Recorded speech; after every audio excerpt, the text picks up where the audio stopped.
Headset on, Jenny.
But oh yeah, That's here we better. go. Yeah.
Good evening, ladies and gentlemen, and welcome to yet another sold-out show here at the Eaton's Hill Hotel for Beatdown Promotions number 4, brought to you and made possible by NXTgen Constructions. I'm Jake Anderson, joined by international fight sensation Janae Harding, and of course the man who's been in the cage himself, Mr. Jaden Binney, on commentary. We have a stacked fight card here for you tonight, from the main event all the way down to the undercard. We've got a lot of reasons for you to tune in and stay tuned in. Janae, what do you make of the main event? Oh, I am absolutely excited for these two veterans of the sport. They've been around for a very long time. You and I would both know. I've seen them a lot of times in the cage. Yeah, both have fought. I'm excited to see how they go against each other. Both have fought training partners of ours before. Plenty of times. 100%. It's nice to recognize these guys' names and see them back within the cage. I like the idea of it being at bantamweight as well. Loga, obviously more well-fed, able to use that gas tank, and Parker as well. Huge takedowns, big slams. They call him Showtime for a reason. It'll be interesting to see him in that bantamweight main event here tonight. Mr. Binney, what do you make of James versus Maury in our co-main event, an international fight? Yeah, I'm really excited to watch James compete again. His last time on this show was pretty impressive performance. He absolutely smashed his opponent, so I'm excited to see him go up against someone international tonight. Absolutely, and before that one, we've got the middleweight bout between Bretag and Sandy. A bit of experience versus the rising, meteoric rise, you could say, of Mr. Bretag, fighting out of Team Compton Training Centre, and their illustrious striking. I mean, before that, Vendy versus Stoddart. Again, you've got an OG of the game in Vendy and his meticulous grappling versus the explosive southpaw Stoddart. He whips head kicks up, he throws without abandon. And then before that one, Weir White and Wolfenden, England versus Murdoch. I mean, where do you start? Where do you finish? We're going to get started in only a moment with our undercard. So we kick it over to Mr. James O'Shea in the cage. Well, ladies and gentlemen, a very good evening and welcome along to the wonderful Eaton's Hill Hotel. Hope you're enjoying the hospitality here. This is Beatdown 4, ladies and gentlemen, sold out crowd. And again, if you're joining us anywhere across the globe via YouTube. Well, ladies and gentlemen, are you ready for the first fight of the evening? All right, well, let's get this party started, ladies and gentlemen. We kick it off with a lightweight contest. We'll get the two fighters into the cage. First of all, fighting out of the blue corner, this is Matus Frustoko.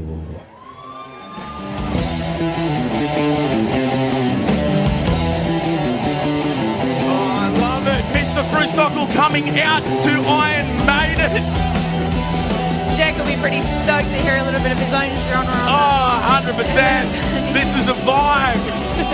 Mr. Frustoko, he's a BJJ black belt, owning his own BJJ academy, the Tambourine Mountain Lions Academy. I've got to give them a shout out.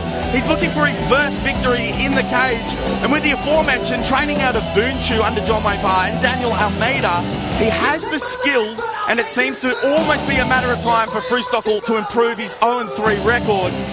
He had fought in the super lightweight division before, and now he's dropping down to lightweight here tonight. I mean, about a 4 kilogram difference, and you know, Janae, from competing, you as well, Mr. Binney, that 4 kilo difference, that's huge. We're definitely hoping that 4 kilo will be a little bit more comfortable for him. He might bring a little bit of size to the cage tonight. We've seen a lot of great names within his corner. We've already got Reese McLaren and legend Angie Part there, ready to get him prepped. As you said, Daniel Almeida, great black belt, known on the Gold Coast and New South Wales for his jiu-jitsu experience. We'll see if he can do much with it tonight. Yeah, Mr. Binney, what, 4 kilos in a grappler? That's huge, isn't it? Being able to use a little bit of that extra weight, a little bit more in that gas tank. Absolutely. Mateus had very sophisticated grappling. The last time he was on the show, his opponent was able to negate it. So hopefully we can see him put it to work tonight. And now, ladies and gentlemen, his opponent fighting out of the red corner. Give it up. This is Mark Richardson.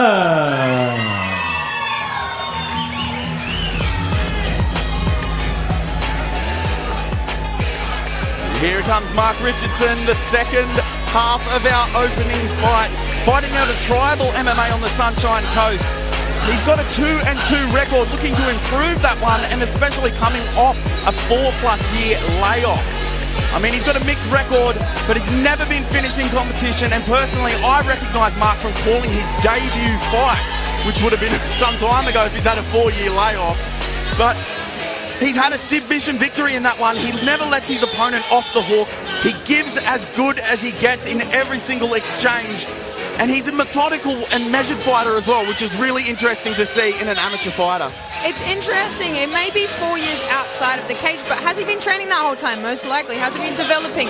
Will be interesting to see if he uses that experience and has used the time away from the competition to grow nonetheless as a martial artist. Final checks here as he enters the cage.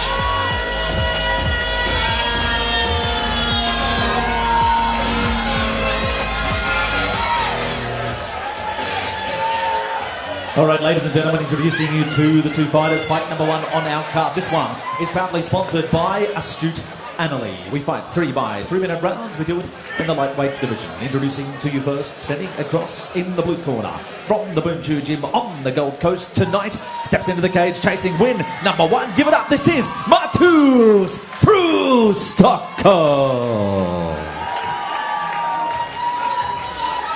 And his opponent standing across in the red corner. He weighed in officially 70.3 kilos. Travels to us tonight from the Sunshine Coast, trained out of the Tribal MMA Gym. His record to date, 4 fights for 2 big wins. This is Mark Richardson!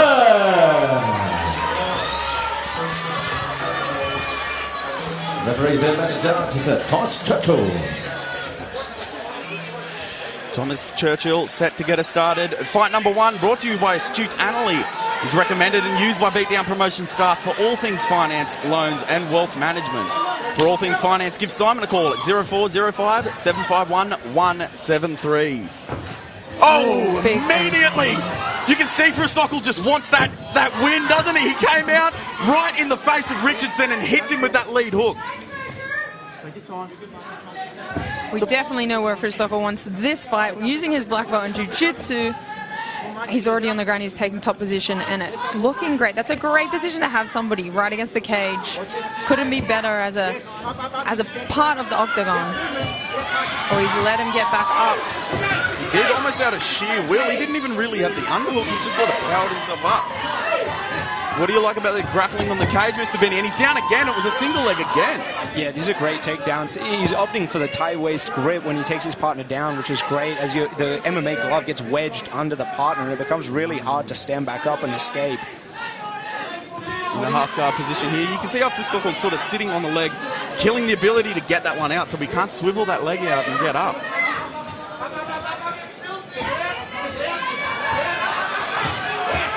Again, struggling to keep Richardson down. I love that he's still working to get back up after 2 takedowns early in this round. I mean, this is really good to see from Richardson. He's prepared for a BJJ black belt. Hasn't been able to be held down on the ground. Sometimes it doesn't work in the grappler's favor to keep going for these takedowns. You use a lot of energy. Yep. And it's much better to obviously solidify that position once you get down there. Oh, and keep that is, unless you get the back. He's got one hook in here. Let's see if we can get that second hook. Yeah, absolutely. I love that. Going to work. Peppering that upper body, opening up some positional so he can get the upper body control. That's why we love MMA. We can mix in both the grappling and the striking. He looks to have a hand through. Could it be under the chin? This could be a short night for Richardson. I think that's just on the jaw. It could be. 1 minute to go. Which at the very least is uncomfortable. Nonetheless, you can still get taps from a jaw crank and a head crank. Absolutely. 50 seconds left. Spreading him out. We're trying to use those hooks and that hip movement. To do it. Beautiful. If you're Richardson, you're holding onto the gloves for dear life before those shots come raining down, and he manages to build back up. Nice, back to peppering and opening up that upper body, trying to get the choke and the neck exposed. Much, much easier said than done. Definitely.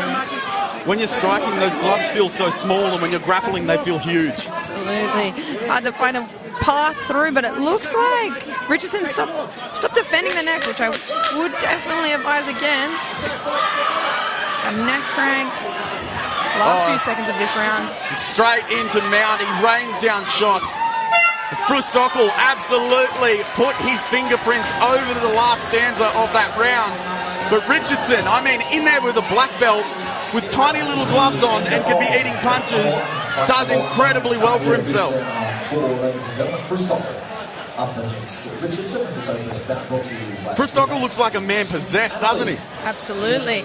It's interesting to see. Obviously, no mistake what he wants to do. The man wants to get it to the ground. He's done that 3 times so far in this round. Richardson's been relentless to get back onto the feet. Obviously, in a lot of trouble towards the end of that round, but nonetheless still avoided the submission finish. Here they are going to work on the feet. Richardson just finding a home for that right hand, but smart enough to know when to create space as well. And there's the end of the submission attempt.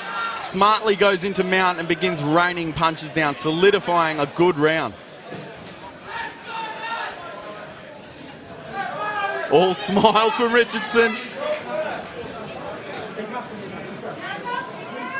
Showing he's ready for more as we go into round 2 of our opening fight. Big overhand by Stockwell. Maybe a grapple. Just knocked Richardson down. Oh, attacking that neck with the guillotine. He's going to pull Snatches it guard. up. He's got guard. He's a little low on the neck, isn't he? He might just be holding onto that chin, but not in a super dominant position. Richardson gets his head out. What did he need to do there, Mr. Benny, to finish that arm-in guillotine? It's a tough position to finish, an arm-in guillotine. If he can just isolate the head, it would be much easier. But MMA, especially the bowed head, it slips out easy. A little bit of extra sweat makes it harder to grab onto people and limbs. Oh, 100%. Well done, Richardson. Now working his way to the back in a dominant position. If he can hold this down, he wants to stand up and strike. And he found a home for a few of those uppercuts. Yeah, not a lot of head movement for Richardson. That head is almost always there. Christoffel wants to find it, but the grappling might have taken its toll on his gas tank. Changing up the strikes with head and body and back to the single leg. Success again for Christoffel.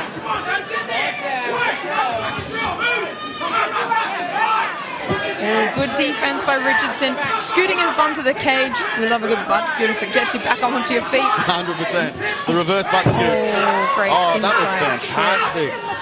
That was beautiful. Very, very high percentage, low taxing takedown by Christoffel, who again, I just can't speak enough about how possessed he looks. He wants that O in his win column to go. Absolutely. We know these 3-minute rounds go so fast, but we're getting a lot done. Another takedown.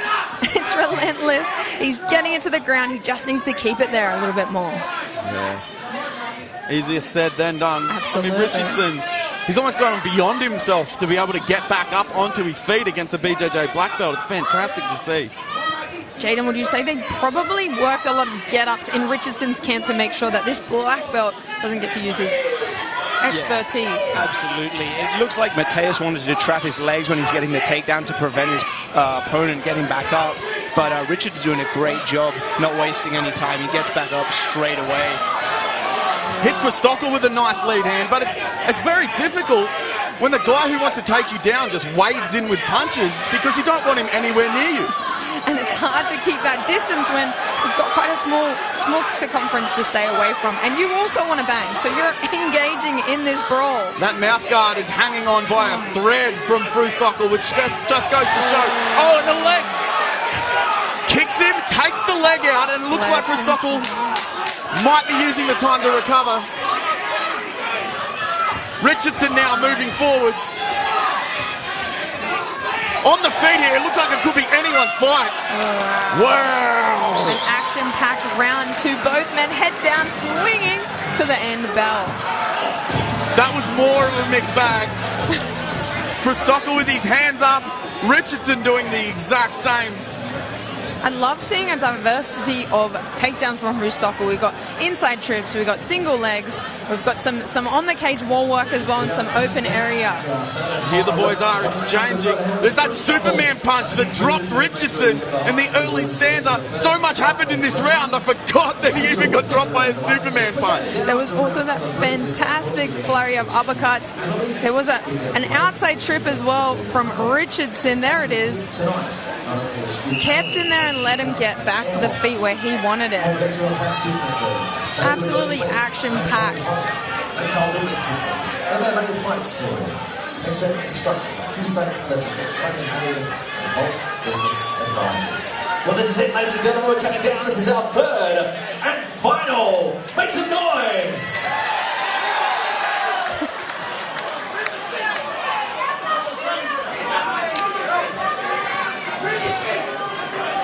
First bout of the evening, again brought to you by Astute Annalee. For all things finance, give Simon a call at 0405 751 173. Straight back to where we left off. Some nice jabs getting through by Richardson. Hopefully he can hide behind that and use that to keep his distance, avoiding the takedowns. Both boys here looking tired. They still got the desire to win. You can see them biting down on their mouth guard. Those huge uppercuts rip the head of Frustockel. And midway through the last round, we know where these boys are getting sweaty. They're getting a bit slippery. The takedown's going to be harder to finish. We're probably going to be harder to keep them on the ground. Looks like we're going to stay standing. And leaning forwards was Frustockel, just happy to get out of that exchange. Hip A over mount sweep. from Richardson. He's pouring it on. Frustockel, well done to get back onto all fours, trying to work his way back up. Just really holding onto that single leg. He needs to maybe, nice cutback by Frustockel. His face is just leaking here as he's eating strikes one after another. He had to let go of that leg to stop the onslaught. Now using that cage to get up. And it is all over as Mr. Thomas Churchill steps in. The onslaught of Richardson was just too much. And if you can see the face of Frustockel, who's obviously upset, I mean, the proof is in the pudding. He ate a lot of strikes there in an incredibly valiant effort. You could tell he gave everything into that. It's fantastic sportsmanship. Both fighters embracing one another. What a fight to set the standard for this card. First fight of the night, and we've already bloodied the canvas. That is going to set the precedent for the rest of the night. As we cut to the replay, both boys here just throwing anything but the kitchen sink. Richardson just walks him down. He's taking his shorts off in the cage. I mean, Mans was hot. And here's that mount going to work. He never wasn't striking. He was just throwing the whole time. If he had a hand free, he was throwing it at the grappler. Managed to make every single shot with these little gloves count. And he took the win in the third round by TKO stoppage. Just goes to show Richardson has that dog in him, and his relentlessness got him the win tonight. Staying ready to take advantage of any position, and unfortunately Frustockel's relentless ability to go takedown and holding onto that single leg put him in a bad position and end up stopping the fight. All right, ladies and gentlemen, before we make this one official, put your hands together for our two fighters. What a way to kick us off here tonight. This one with thanks to Astute Annalee. Ladies and gentlemen, we go to 1 minute 12 of round number 3. Your winner by TKO from the red corner, Mark Richardson.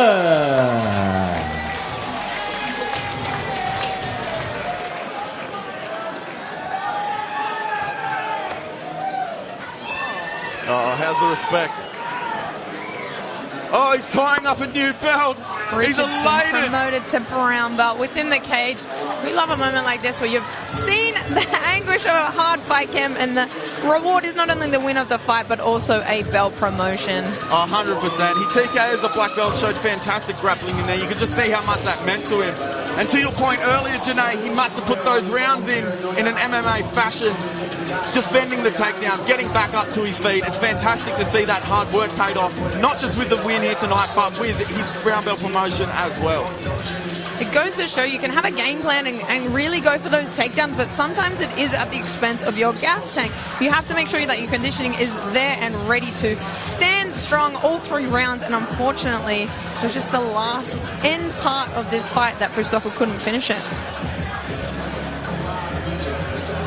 All right, ladies and gentlemen, we're set for the second bout on our big card here tonight. Beatdown 4. This one is in the featherweight division. This one is proudly sponsored by Franz Hydroponics. Introducing you to the two fighters. First of all, fighting out of the blue corner, this is Lance Godfrey.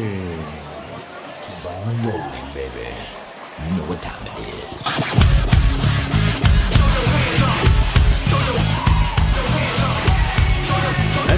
Godfrey, the Rhino MMA product from Yeppoon, Australia, making his debut here tonight.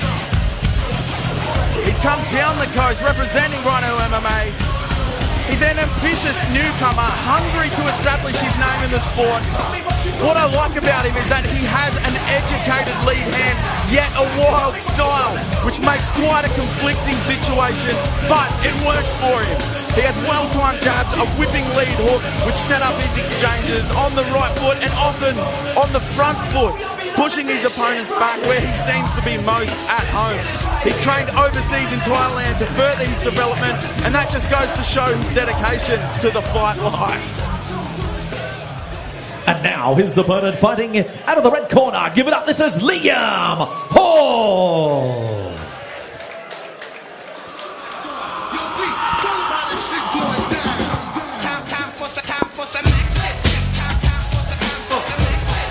Liam Hall, they call him Meatball. Training out of base training centre under Damien Brown, as you can see there in Brisbane. He's 0-1 as an amateur, but he's looking for his first victory, similar to his opponent making his debut.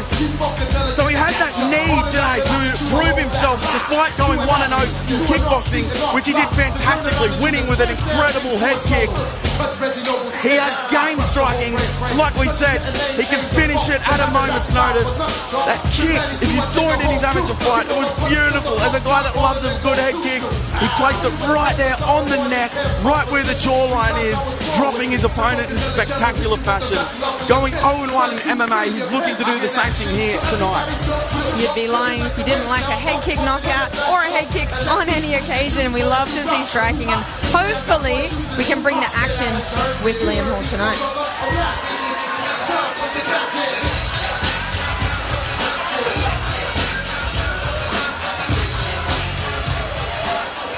All right, ladies and gentlemen, introducing you to the two fighters here. This time again.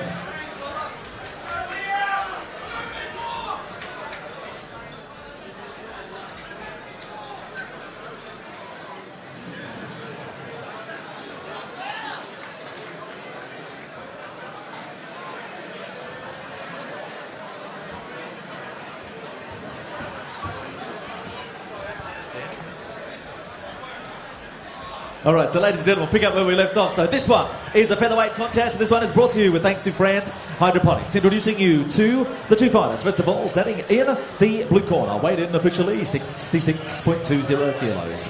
From Yeppoon, Queensland, trained out of the Rhino MMA gym. Tonight, he's on the boot. Give it up, this is Lance Godfrey.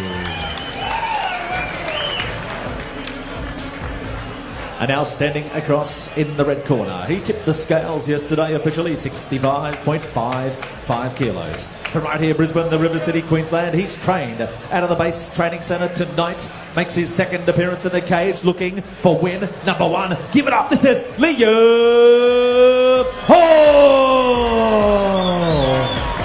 Third man in the middle, it's the Ian Bone.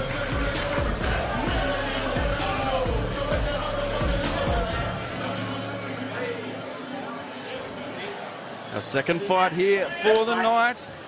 Brought to you by Franz Hydroponics. See the team at Franz Hydroponics to set up your garden for success. Already off to a ripper start on the feet. Like you said, some great jabs getting through and finding a home. Both boys are swinging from the get-go. Like how Hall's throwing that jab but tucking the chin. Godfrey just looking willing to throw down. There's the head kick that Jake spoke about earlier. Nice overhand right by Liam Hall. How's Godfrey just eyes wide open looking for that chin? He's pushed him up against the cage now. See if we can keep him there and pop off some clean strikes. Godfrey framing on the head there. The nose of Hall already bloody. He looks to be rocked there. Lower leg kick by Hall opened him up for Godfrey. Shooting him for the takedown.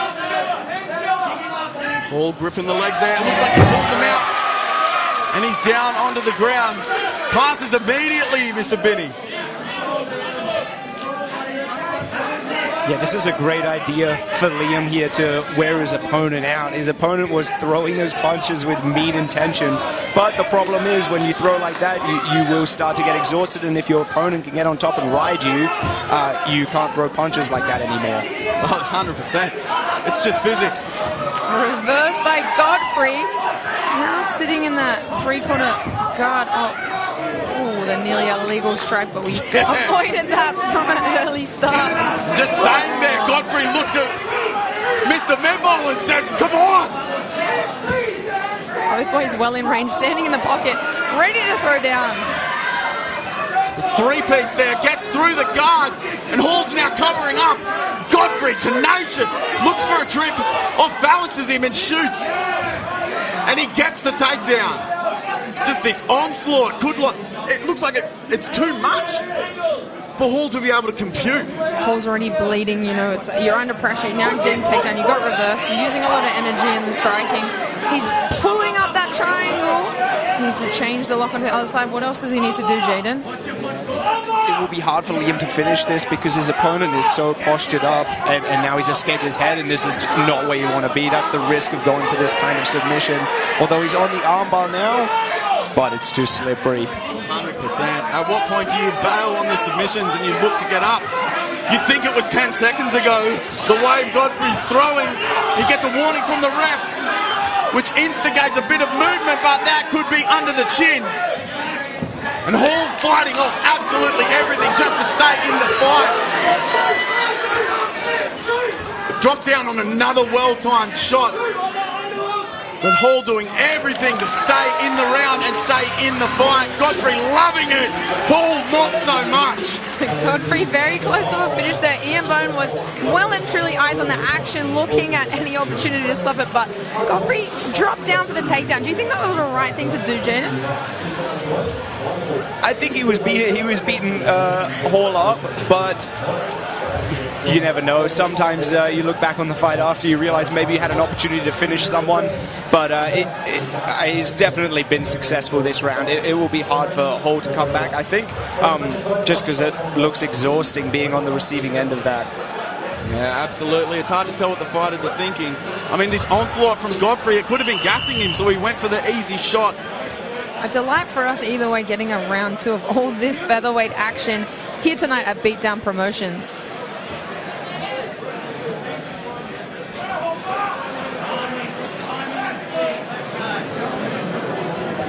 Ready? Fight! Oh, immediately the 1-2 from Godfrey. Straight out of the gate, that right hand is coming just over the top. It's almost like that minute break didn't even happen. It's round 1.5, but Hall attacking off his back. Immediately you think you'd go from submission to getting up, but it's just so difficult. Look at the control from Godfrey as he's throwing punches, and Ian Bone says that is enough. And Godfrey more than elated with the victory. Whoa, what a stoppage. 2 fights so far, Jake Anderson, and 2 bloody canvases. Incredible. What are we in for tonight? Incredible. I mean, the gas tank, the adrenaline, absolutely incredible performance, and you can see he's just lapping it up. I love the calmness from Lance Godfrey. Yeah, absolutely. He's like a duck in water. There's people here cheering, it's the lights, it's all this happening all at once, and he looks so intent on just finishing the fight no matter what. It's definitely something you can't teach, that presentness. We had so much action from start to finish. As you can see, some great takedowns by Godfrey. He decided that's where he wanted to finish it. I can land some ground and pound. We had some Hail Mary submissions from Liam. He was just doing his best to just sort of staunch the bleeding metaphorically and physically in this one. And just Godfrey doing absolutely everything in his power to take the victory, and he does exactly that here tonight. Beautiful show of sportsmanship from the boys. Getting a kudos from the man himself, Damian Beatdown Brown. He does it all, doesn't he? He's in the cage, he's outside of the cage, he's matching up. We know it's going to be a busy night for Damian Brown and the Beatdown fighters.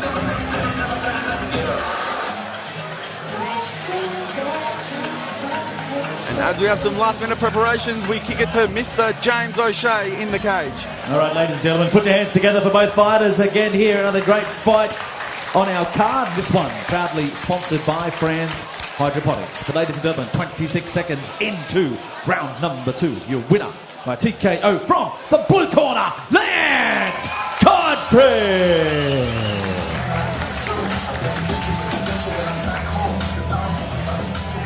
I think we both know if we see Lance Godfrey on a card from here on in, we know that is going to be an action-packed fight. Yeah, absolutely. And we've got James O'Shea with the winner in the cage here. All right, ladies and gentlemen, we'll get a few words with our winner. Well, Lance, that's some way to make a debut.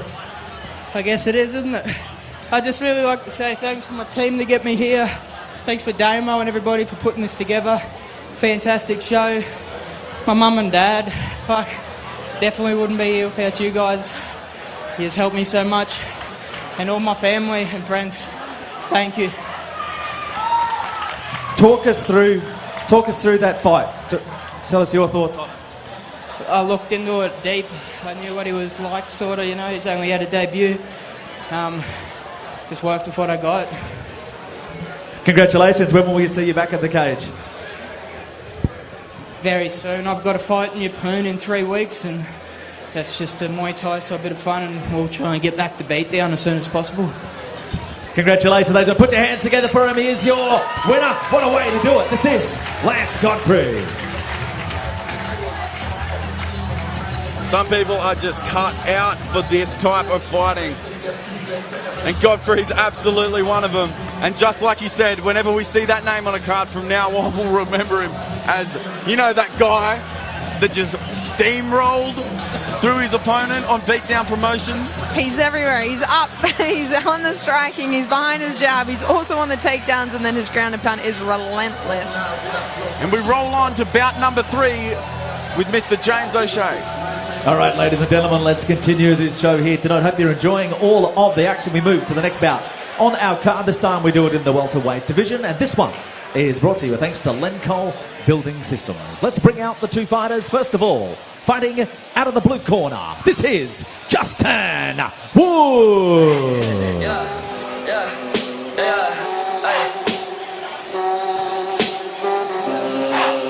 Justin Woods repping Boonchu Gym on the Gold Coast, Australia, on his shirt and in the cage here tonight. Fighting in the welterweight division at 77.1 kgs. He's got a mixed record of 2-2, but he came into his amateur MMA career on a tear, and he looks to return to form after a 2-fight skid. He fought in a tough one on Beatdown Promotions number 2, which was simply the wrong opponent at the wrong time. I mean, he fought Beatdown favourite Max Kelly, who had everything working for him in that fight. And Woods looking to use that Boonchu, skill set with Reece McLaren, international fighter in his corner there. You got to think that he's coming into this bout hell-bent to get a win and get back in the winner's circle, Janae. Sometimes it's extremely hard to get matched up against a tough opponent straight off the back, but at the same time, even if you don't come away with the win, you come away with a lot of lessons. You know that you're ready to hang with that top tier level, and you're working on the improvements that you needed to work on in that last performance. Let's see if he's done that tonight, and let's see what improvements he's made.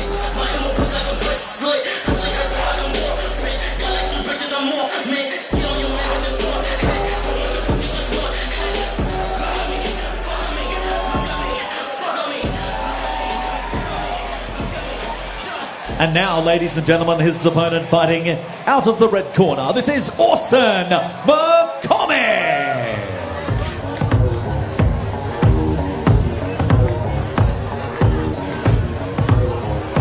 And Orson McComish fighting out of MMA FFT in Sydney, Australia. He's 1-0. He features a long history of youth MMA competition and representing Australia. He's a busy BJJ blue belt. He's tested his medal in grappling competitions. And to add to that, Janae, going quad gold at the gi and no-gi Pan-Pacific Championships. And he did it all with an ankle and a knee injury during his HSC exams. So you want to talk about performing under pressure? This young fella has competed against textbooks He's competed against opponents in youth MMA. He's competed in grappling and won gold medals. I mean, there's a bright future for this young fella, but he does have a stern test in the cage standing across from him tonight. Absolutely. I've shared the mats with Orson, and you can already see so much potential. If you can handle the pressure of finishing high school and all the trials and tribulations you have to go through being a teenager and also compete at the highest level, it's exciting to see what kind of future this man has.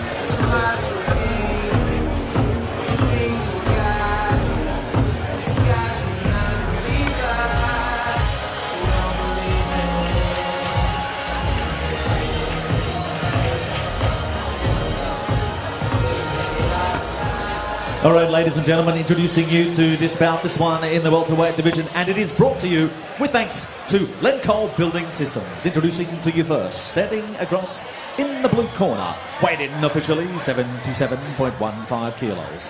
Travels to us tonight from the Gold Coast, Queensland, trained out of the Boon Chu Gym. His record, 4 fights, 2 wins, 2 losses. This is Justin Wood.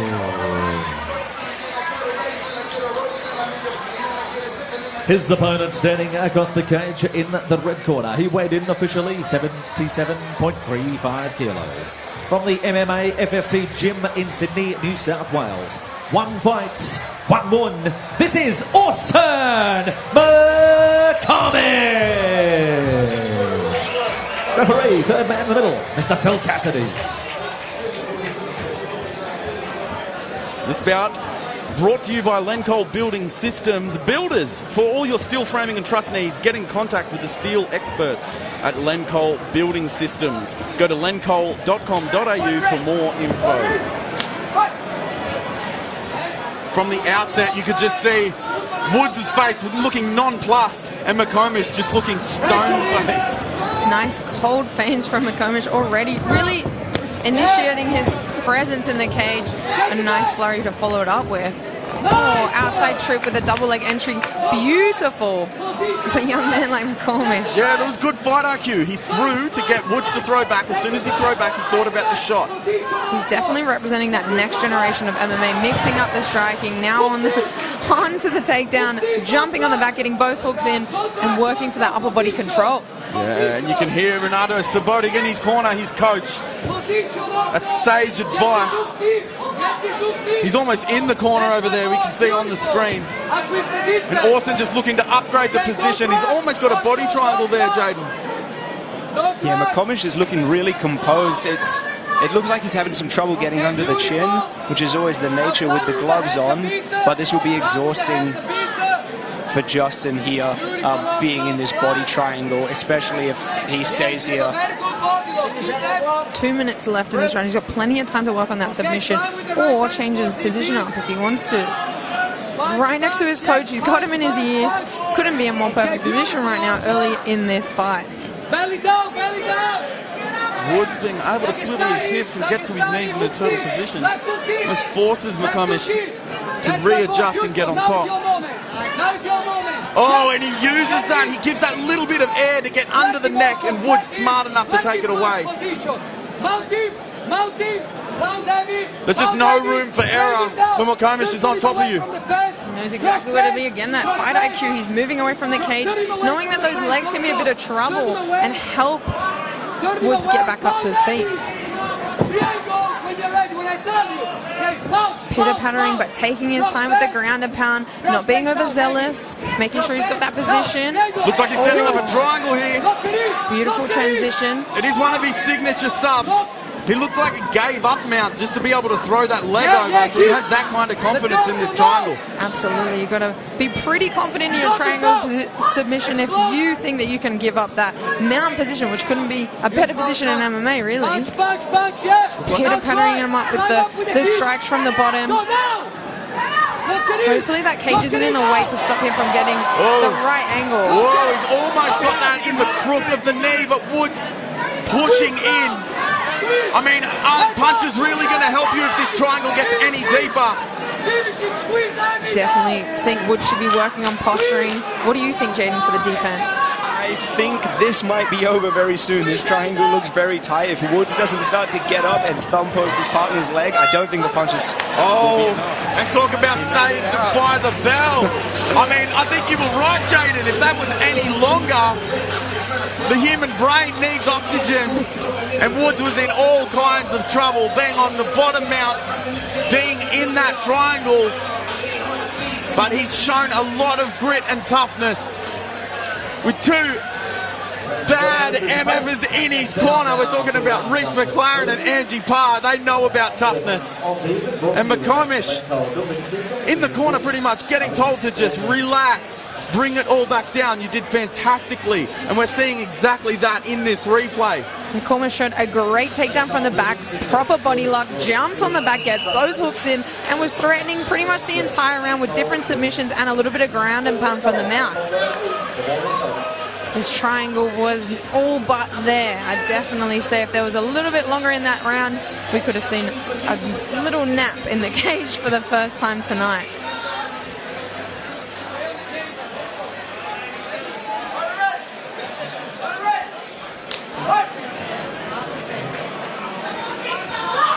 Again, this bout brought to you by Lencol Building Systems. Go to lencol.com.au for more info.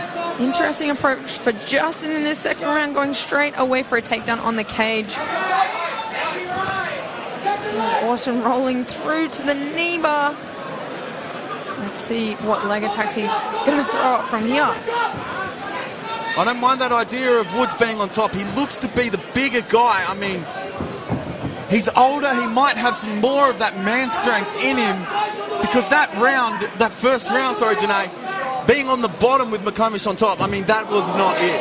Ooh, right now, working his ground and pound. This is an awkward position for McCormish.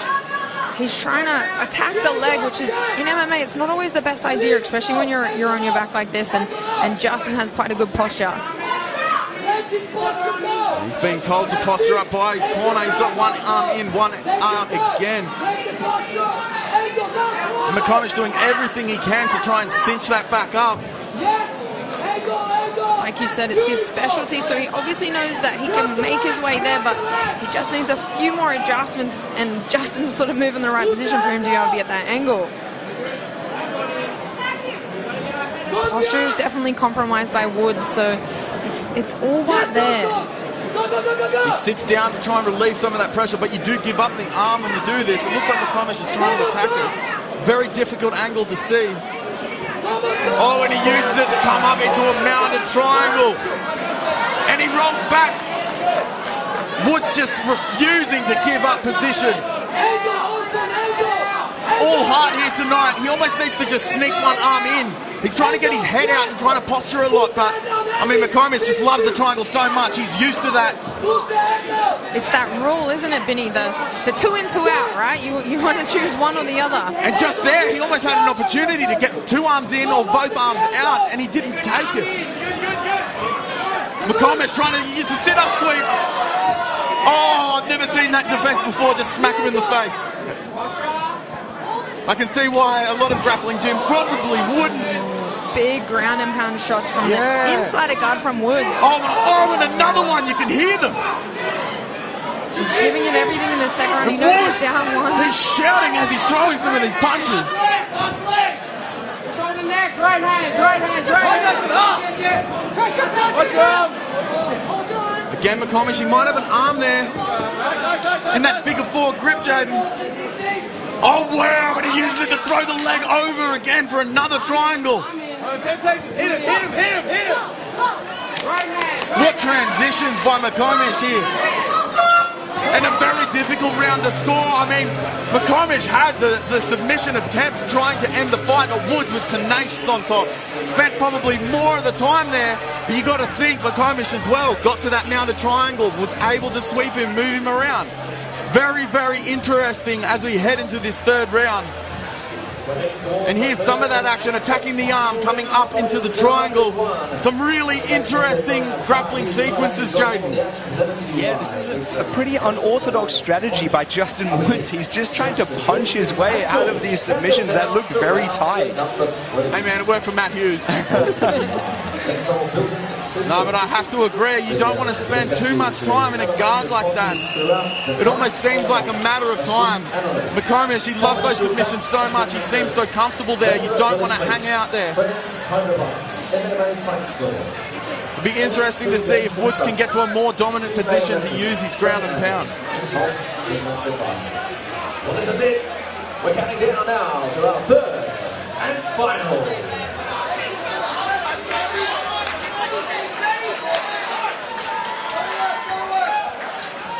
Third and final round. McComish looks tired. Oh, his head is straight up in the air, and Woods immediately looks to take advantage of it, forcing McComish to shoot. It looks like that ground and pound from the round 2 has really paid taxes for McCormish, and he's not as poppy as he was in the first 2 rounds. Yeah, absolutely. Work his way back to that submission attempt one more time, but he is sacrificing the position, and being on your back makes you vulnerable to those heavy shots that we saw Woods get through in the second round. I mean, sometimes when you throw up your best submission and somebody defends it, let alone smacks you in the face for it, it can erode your will to fight. Absolutely nothing. Everyone has a game plan until they get punched in the face, right? Oh man, and right as you said that, Janae, you could hear that through the canvas. The power of Woods. I think Woods is really concentrated on the 2 in, 2 out this time, trying not to get caught in that triangle submission in round 3 and making sure that he can pop off his ground and pound. McComish here seemed to be the worst for his aggression, using his guard in the earlier rounds, and Woods just being that little bit more switched on, and right as I say that, he throws it over the shoulder, but that is fantastic posture there from Woods, able to stop that one, looking to dive back in and throw. It's definitely good to see the adjustments between rounds of Justin. He was very close to getting subbed in the first round. Now we can see him here moving, keeping, squaring up the hips, 2 in, 2 out, posturing when he needs to. Great adjustments. But unfortunately, that posture means you're open to getting sit-up swept. I mean, what an adjustment again. Justin Woods adjusts to the submissions by keeping his arms in and posturing up. McComish adjusted that by hitting that sit-up sweep. Fantastic fight IQ by both boys earlier in their amateur career. Does McComish have enough gas tank to finish this takedown? It's a bit of a Hail Mary. He definitely wants it back on the ground. He wants to either get his ground and pound going, or he wants to throw up these submissions that he's known for. It's a very difficult one, isn't it, Jaden? Like, at this point in time, McComish has been throwing up submissions. Woods has spent more time on top.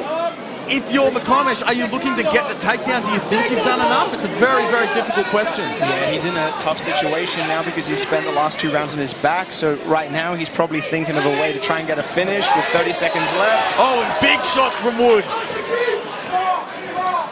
It could just be a matter of whoever steals this round. Woods appealing to the judges and the fans here, just saying, nah, that ain't it, with 10 seconds left.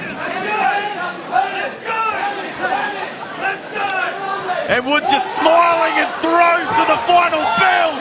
Fantastic fight, our first decision of the night, and it was an absolute cracker. What a fantastic matchup for both of these guys.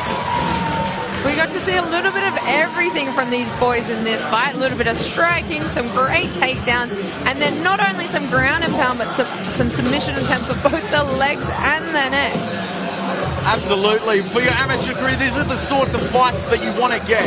You want to get thrown into submissions. You want to go the distance while they're shorter rounds. You want to get those minutes in. You want to get into danger. You want to test yourself. And that's exactly what both of these boys did as we kick to the replay. Right at the end of the fight, Woods getting to throw those stone fists of his. And it was fantastic to see him throwing in bunches. He usually pot shots from the outside. It's been one of his critiques in earlier fights, but there he was able to put some of those shots together, not just on the feet, but on the ground as well. As we said before this fight started, we knew he was going to make adjustments from his last outing. We knew he was going to figure out where he went wrong and come back with a bit of a vengeance. I feel like he's done that. He's adjusted through the rounds. I definitely would say it wasn't his first round, but the second and third, he made his way through and got to do what he wanted to do. Woods seeming to think that he's done enough. He did fantastically, we'll give him that much. And we go to the cage now with Mr. James O'Shea to get the official decision. All right, ladies and gentlemen, before we make this one official, put your hands together for the two combatants for another great fight we've seen here on this card tonight. This one brought to you with thanks to Lenco Building Systems. We go to the judges' scorecards, and they see it this way. The first judge scores the contest 29-28. The second judge scored the contest 29-28. And a third official adjudged the contest 30-27. All to your winner by unanimous decision. And it goes to the blue corner, Justin Woods. And there we have it. Justin Woods just doing too much work on top. Able to maintain that control time, throwing those punches from the top, doing damage. You can see it on the face of McComish, who wasn't out of the fight by any means. He was able to use his guard to threaten, but ultimately in a mixed martial arts contest, it just simply wasn't enough. And Justin Woods establishes his will over 3 rounds and gets it done. Woods back in the winner's column after a 2-fight skid, taking him to 3-2. It's interesting to see. It's almost like you want to see that jiu-jitsu in fights, don't you, Jaden? You want to see people going for submissions, but at what sacrifice? It kind of put him in a bad position. What would you have said that changed it up? All right, ladies and gentlemen, we'll grab a quick word with our winner. Congratulations. What's that one mean to you? A lot, I guess. Lost my last 2, but I don't know, it's just fucking great fun, eh? Felt like first round I fucking fought shit, but the other 2 were okay. Could have done better. And a great emotion there when your name was read out as the winner here tonight. Yeah, just celebrating, having fun. I'm a winner. Certainly are a winner. Put your hands together for him, ladies and gentlemen. So winner of our fight here, Justin Woods.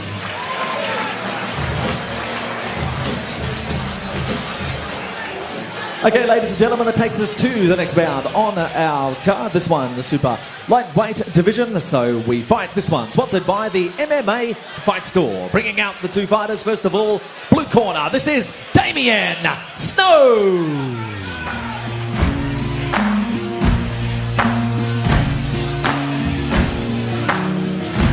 You can run on. Damien Snow, fighting out of DTV Academy under Dylan the Villain Andrews, obviously a known human to you and I, Janae. Former training partners of ours, and Damien Snowman Snow, 0-1 record. I was cage side calling his first fight. He's looking for his first victory here tonight. His first one was fantastic. I have to just get that off the bat. He did so at light heavyweight, around 94 kilograms, and he steps into the cage tonight at the super lightweight limit of 74.8 kilos. I mean, that's a 20 kg difference. Wow, it's interesting to see some of these guys, even in their amateur career, moving around through different weight divisions and trying out different things. Is this a better size for him? Is the weight cut going to be taxing? Is he going to be bigger in the cage? We'll soon find out. Yeah, it's a massive change. Literally changing his mass coming into this fight. And as we welcome his opponent to the cage. And now, fighting out of the red corner, this is Drew King.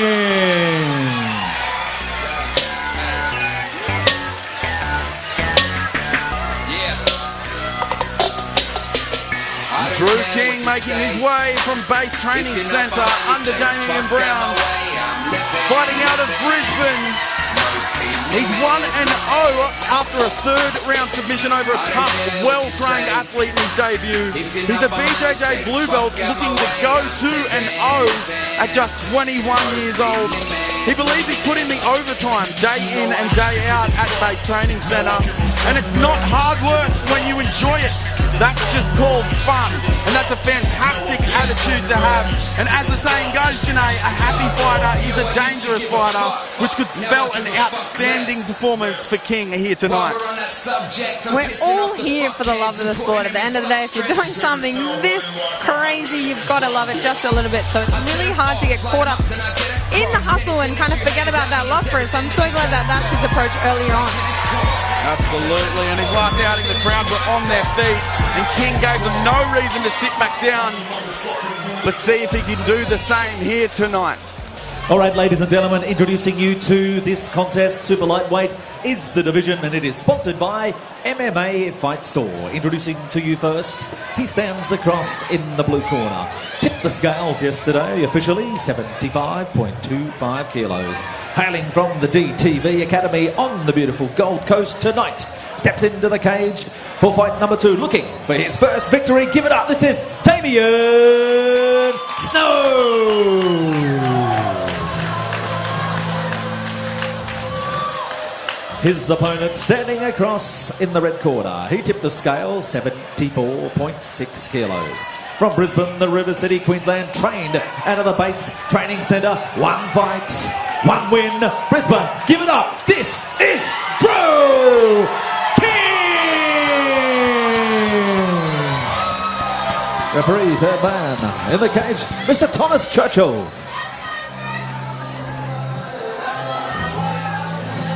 Our fourth fight of the evening brought to you by MMA Fight Store, now with their convenient Brisbane store open and running. Getting quality equipment has never been easier. Head to www.mmafightstore.com.au to get 10% off site-wide tonight only. A bit of a feeling out process from both boys here. Clean jab lands as King comes in.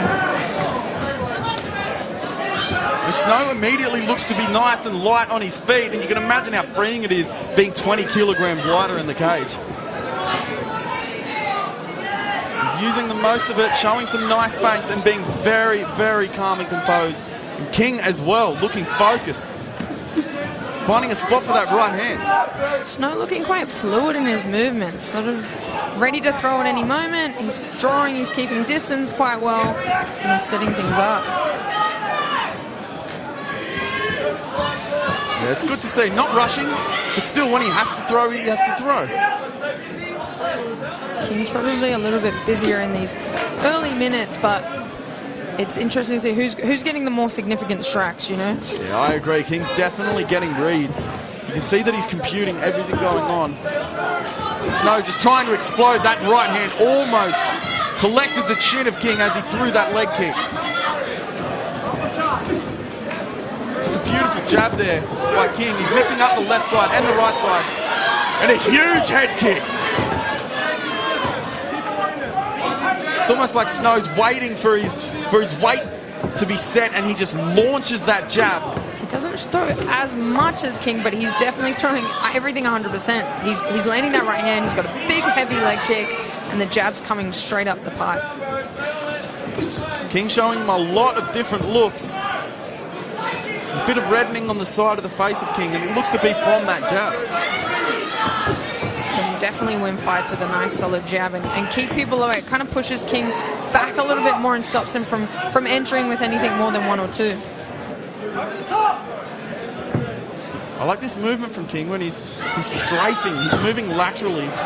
He's now realizing, I think, that Snow's really timing the drawing in process and landing the 1-2, and that's allowing King to adjust his position and sort of be a little more on angle. Very well timed, but Snow just throwing it off, hitting a knee. You've got to imagine he's held on to some of that strength before making the cut. Both boys striking off the break. Always a good time to capitalize on some heavy shots. A big leg kick from Snow. That's surely starting to pay its toll. The movement of Snow's almost hypnotic, isn't it? Absolutely. It's rhythmic. It just baits you into sort of following that rhythm, and he fires that jab. What a great round. A good manage of distance, you know, you can sort of move in range and be front on, but as long as you're gauging that distance, you can wait and land that right hand when you want. Giving remnants of a Dylan the Villain, isn't it? With 100%. some heavy I didn't want to shots say on it. his career. I didn't want to say it. He like we love does. to see it. Yes, he'll be standing in front of you doing nothing, and then you just see this white light, and you're like, "Oh, he jabbed me." That's not where I wanted to be, but here we are. Absolutely. It's bringing back trauma. And that was a beautiful, beautiful shot there from King. He didn't manage to get it done, but it just shows the IQ. He was using the shots that Snow was getting off, used them against him by dropping down that level and getting a hold of the leg. This is one of those fights where I would not mind if it was 3-5. Such an interesting fight. Even though it's slower, it is a brilliant chess game. And we'll see who can tear ahead as we head into the second round.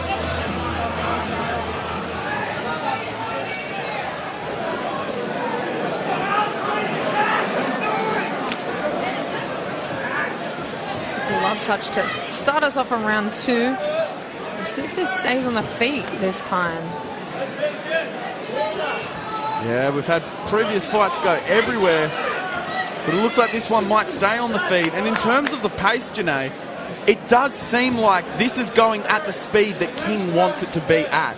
Is this really the type of fight that his opponent wants? Like, who is getting the metronome, the timer going in this fight? Like we said, King's probably doing a little bit more, landing shots, but at the same time, Snow is landing a really heavy right hand, big leg kicks. He's throwing pretty much 100% on everything, and he's busting up the face with the jab as well. So it's about damage, it's about significant strikes. Both boys are successful in their things, but who's coming up on top? It's going to be a hard one to judge. They're fighting like pros, almost. Absolutely. It's fantastic to see. Like you said, those 5-minute rounds would have done them justice because they're feeling out. They're not overzealous. They're not. Usually, you get a lot of green from the amateurs, but these guys look like well-versed veterans already, ready to change it up if they want to. We saw King go for a takedown earlier. We know that he's ready to maybe take it to the ground if he needs to, and that's all problem solving that you usually see in the pros. A lot of coloration on King's leg already. Those heavy leg kicks, hitting the mark each time. I love that from Snow. Snow's really putting everything in to these shots. It would be interesting to see if King could almost bait some of them with some feints. Absolutely, and as we said earlier, that jab just stops King from coming in. Yeah, we can see a mouse under the eye of King on his right side, which is the left side of Snow, and it's got to be from that jab. Great framing from Snow as well. We love that use of distance. Again, we spoke about his management. We did that this morning. Yeah, we did on pads, which is hilarious. So we love a consistent day where we see frames getting used to their advantage. Starting to bleed is King. And Snow knocked him down, looked like he had no interest in going to the ground. Now we know. This whole time, Snow was really controlling. As much as King was throwing more, Snow was really controlling the pace and hitting his shots at will. It can be so taxing. It's very, very difficult to impose a pace when your opponent is landing at will. Plus, that leg looks extremely compromised now, well at the end of round 2. Oh, Jaden, you've been on the end of some difficult fights. I mean, what is going through your head when you're getting cleaned up like this? How do you stay composed? Yeah, it makes sense that King wants to shoot there. Snow's doing a good job of it. It looks like he just wants to walk King onto something. He's doing a really good job of drawing him in, which is scary. It makes you feel like you want to grapple them because you don't want to walk onto something massive. That's a really good point. I mean, you almost pick your poison. He was kind of losing, or then you try to get back into the fight and you really start losing. And there is claret just pouring down the face of King, who smiles and puts up a great front. But that round already blood. Oh, man, for days. everywhere. They call it beatdown, but they weren't lying. Fantastic round from Snow, just getting almost everything that he wants, and not overdoing it. Muay Thai clinch really well to keep away from the shot. It's great to see everyone using little increments in MMA that maybe are just starting to fade through now. I don't think that was always something used by strikers, but now they know that they can use the clinch to their advantage and avoid the takedown. I mean, Snow just getting so much of what he wanted in that round. If King really does not turn it around, this third round could be very one-sided. Frame again, you can hear that from Dylan the Villain. We know that was in their game plan. These guys must have worked it, and I think it's a great game plan for King.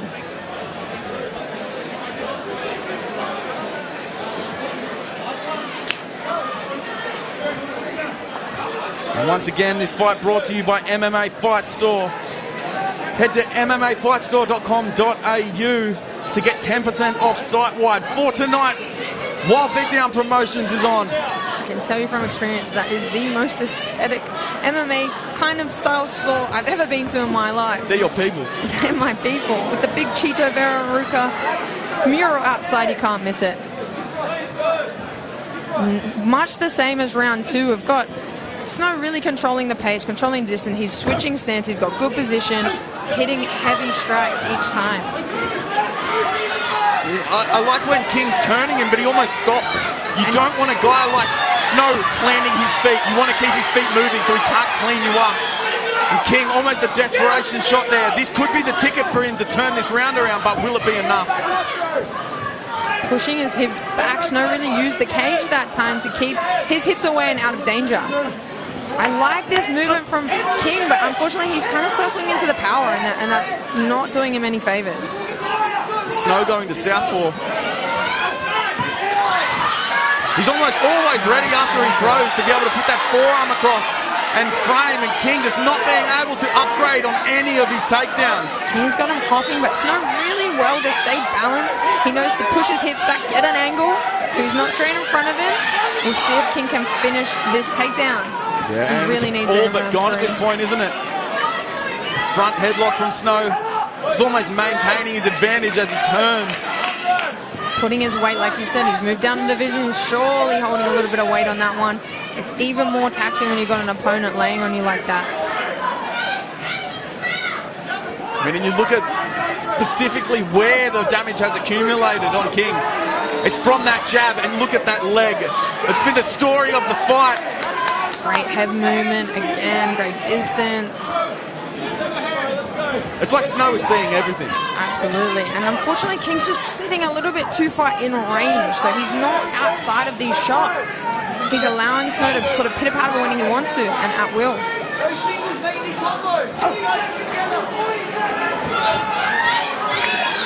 What the heart King has. Still coming forward, still looking for his options for takedowns. Still trying to find a way to win this fight. 30 seconds in the fight left. Jaden, what are you trying to do to pull something out of the bag here?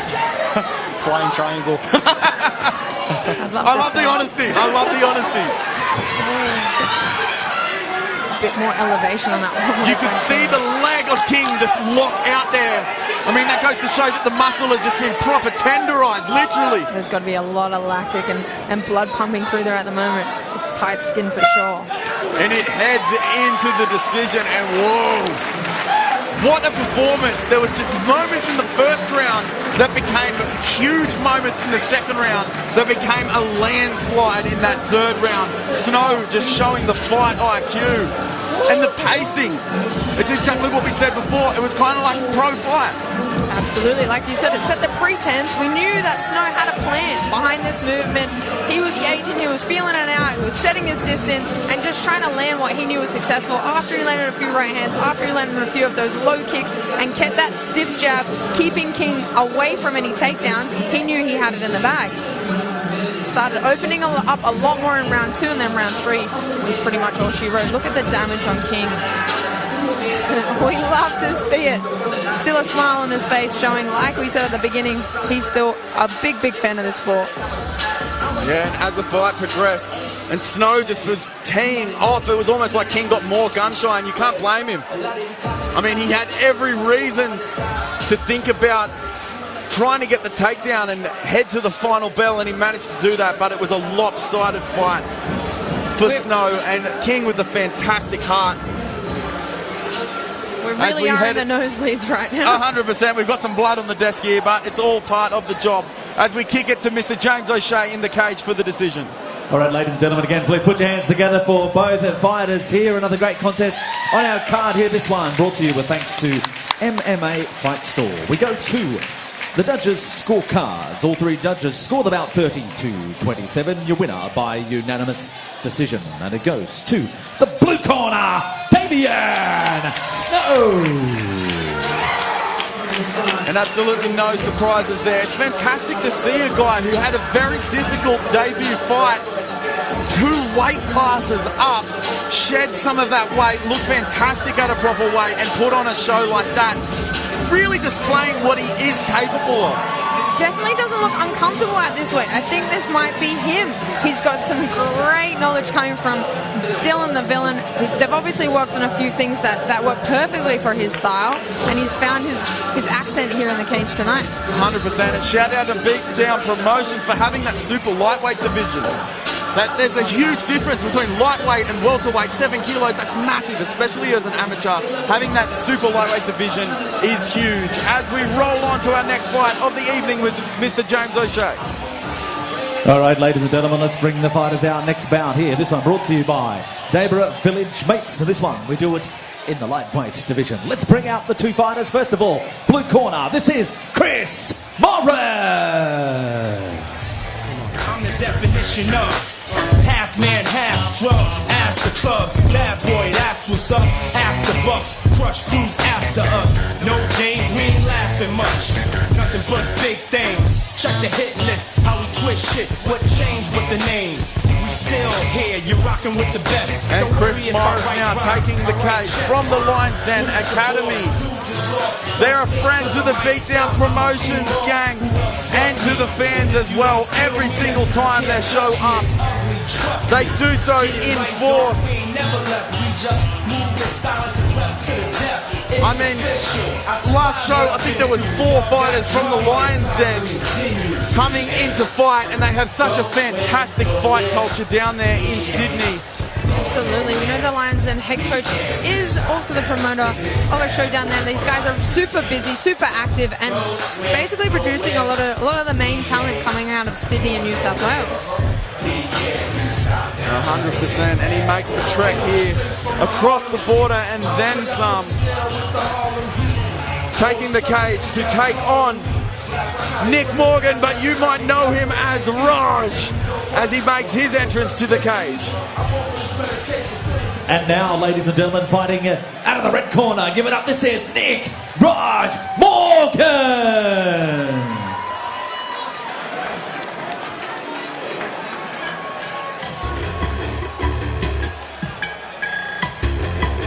And Nick Morgan now making his way out here.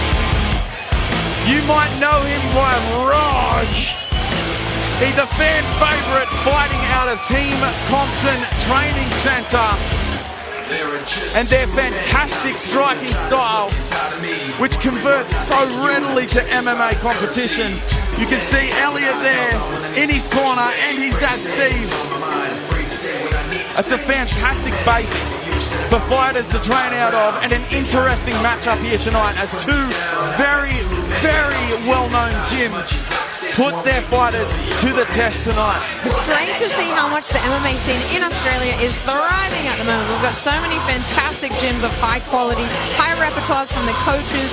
They're absolute veterans in their own right, and they're moving down to this next gen and sharing their knowledge on.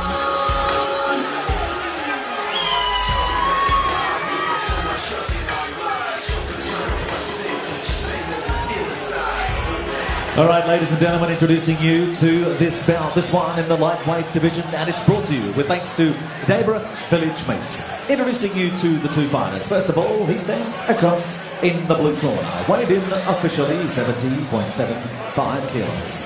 Travels to us from Sydney out of the famed Lions Den Academy. Fight record, 2 fights, 1 win, 1 loss. This is Chris Morris. His opponent standing across in the red corner. He weighed in officially 70.70 kilos. Right here in Brisbane, Queensland, trained out of the Team Compton Training Centre. His fight record, 3 fights, 2 wins, just the 1 loss. Brisbane, make some noise. This is Nick Raj Morgan. Third man in the middle, Mr. Ian Bond.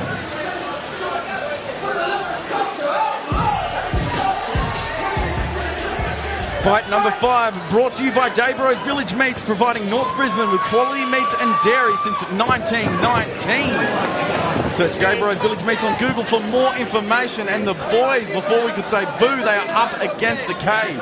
Nick Morgan came out like a rocket, but Chris Morris did really well to sort of keep his distance and nullify it with a bit of a clinch and some cage work. Which is interesting. You say that he's coming out fast. He actually fought just over a month ago, winning by 19-second KO. And before that, he competed in April as well. So you want to talk about strength of schedule. We love an active fighter, and like I said, he's under Luke Pizzuti there at Lions Den. We know those guys are really active. They've got great network. And we're seeing this pace starting from absolute top tier from the get-go. Yeah, they've both got the same sort of mentality. Move forwards and strike while doing so. Working those knockdowns, using the single leg, using the kick blocks. Nick Morgan's been on the ground. Oh, Jaden, what did you think about that takedown? Nice return, but I've trained with Rog a lot, and Rog has very good grappling, so look for him to, just like that, be able to reverse someone if they make a mistake. And you can see he's trapping Morris's legs now, and he's just going to ride him like this as long as he can and try and exhaust him. I mean, it's a very, very interesting way to do it if your name is Rog, because he always makes something out of nothing when he's in the cage. Even when he's grinding on an opponent, it makes for an exciting watch. And Morris just almost at the will of Rog. You know, that's so exhausting having someone sag you down. You get up, you get sagged down again. It's all that expenditure that we're working early in the first round. Let's see if it works well for Rog later on in the fight. And people ask what it's like, and it's difficult to describe. Standing up constantly, it's like lifting weights, but there's somebody standing next to you punching you in the face. Knocking you back down. Yeah, and we do it for fun, so it says a lot about us. Absolutely. It reminds me of when we do our Spider, our fight simulation, and you get up to get back down again. It's not super fun, but you're getting ready for exhausting moments like this one. Yeah, those worst case scenario fights. It's that type of carnage that Rog finds himself at home in. He's under the bum here, but he's stuck in a guillotine.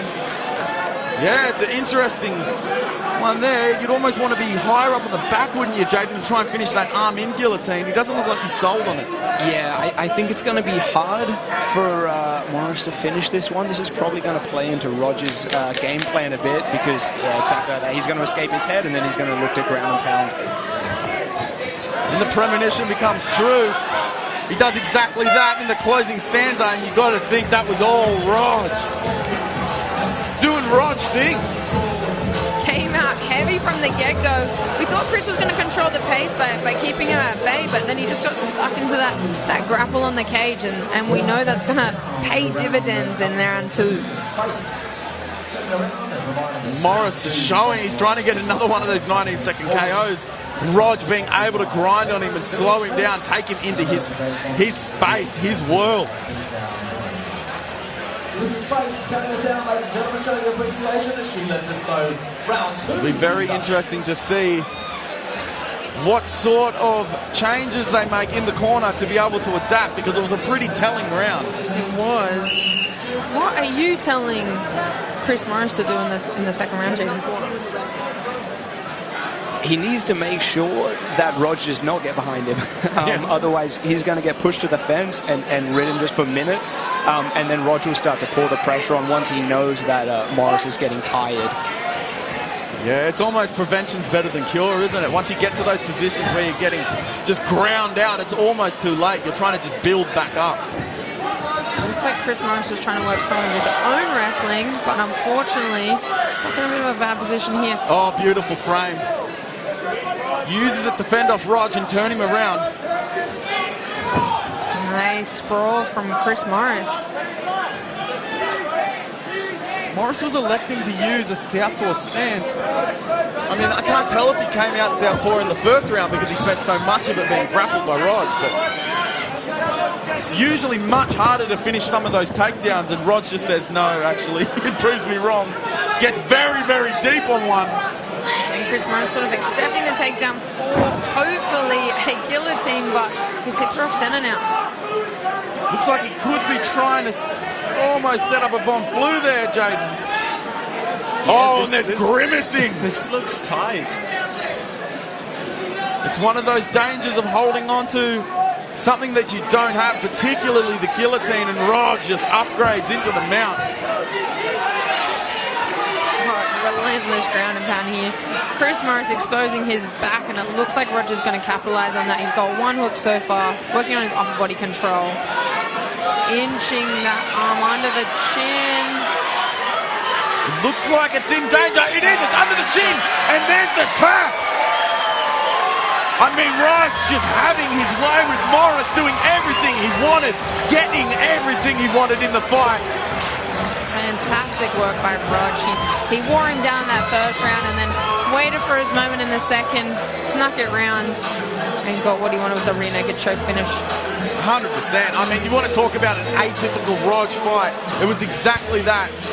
Just taking his opponent out of it. He was really in no danger. He was in such good position constantly.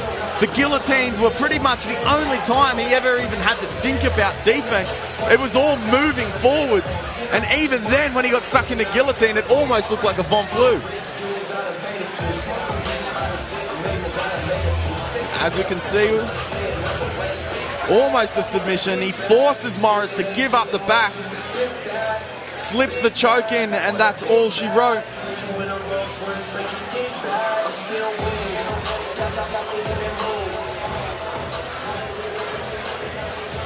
All right, ladies and gentlemen, again, put your hands together for our two fighters. This one brought to you thanks to Daybro Village Mates. Well, this one, ladies and gentlemen, 1 minute 31 of round number 2. Your winner, coming from the red corner, Nick Raj Morgan. Another high-paced fight on tonight's card. We haven't even got to the main card yet. All right, ladies and gentlemen, we'll grab a few words with our winner. Raj, congratulations. Talk us through that one. Yeah, it was good. I was trying to be a bit more composed with my hands, but it didn't really show. But, you know, it's different when you're in here.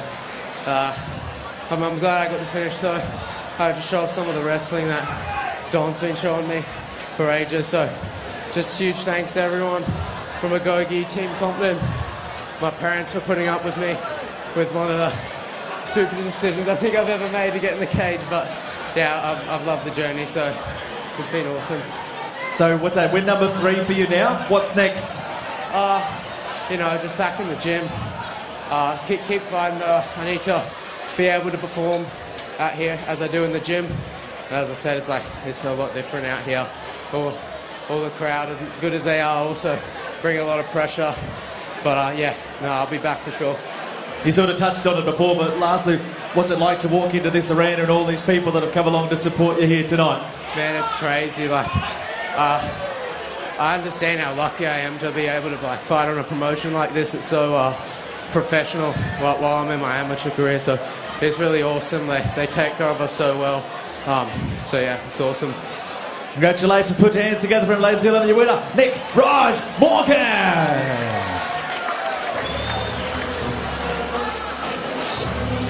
That's pretty much his demeanour to a T, isn't it, Jaden? I mean, he'd be doing this if no one was here. If it was just him and his opponent, he'd be doing it.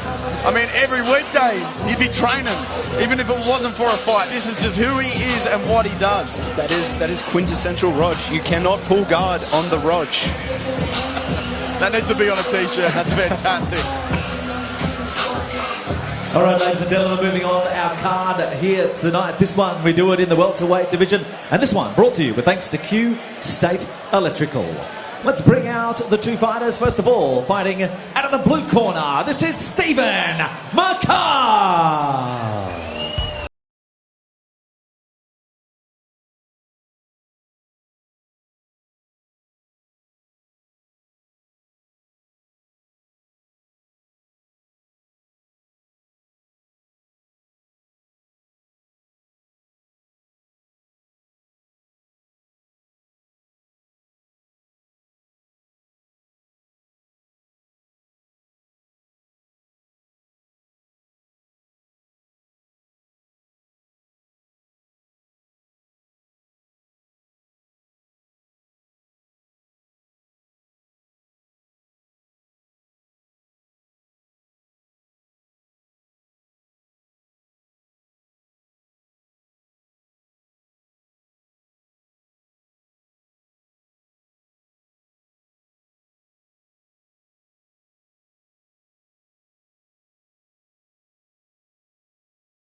Night. And now his opponent fighting out of the red corner. Give it up, this is Mario Loga.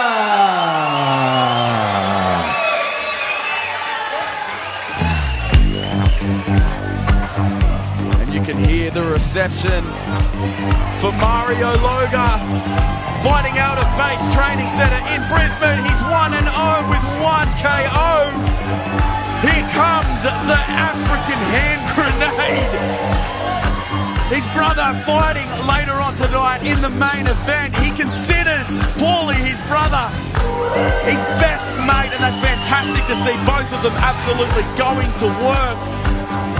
After his victory in March this year, as we alluded to before, he won by KO. He said it was an incredible feeling, and he was lucky to have Damian Brown and his brother Paulie by his side, and couldn't ask for better role models. I mean, that's just fantastic, and it's so good to see such a community together like that, from Beatdown Promotions, from Base Training Centre, and supporting other promotions around Australia. It's fantastic to see.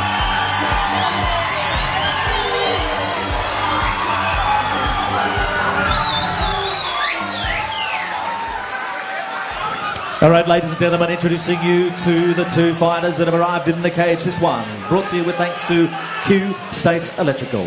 Introducing to you first, standing across in the blue corner, weighed in officially 77.20 kilos. Travels to us tonight from Yeppoon, Queensland, trained out of the Rhino MMA gym tonight. Makes his debut, makes some noise. This is Stephen McCann.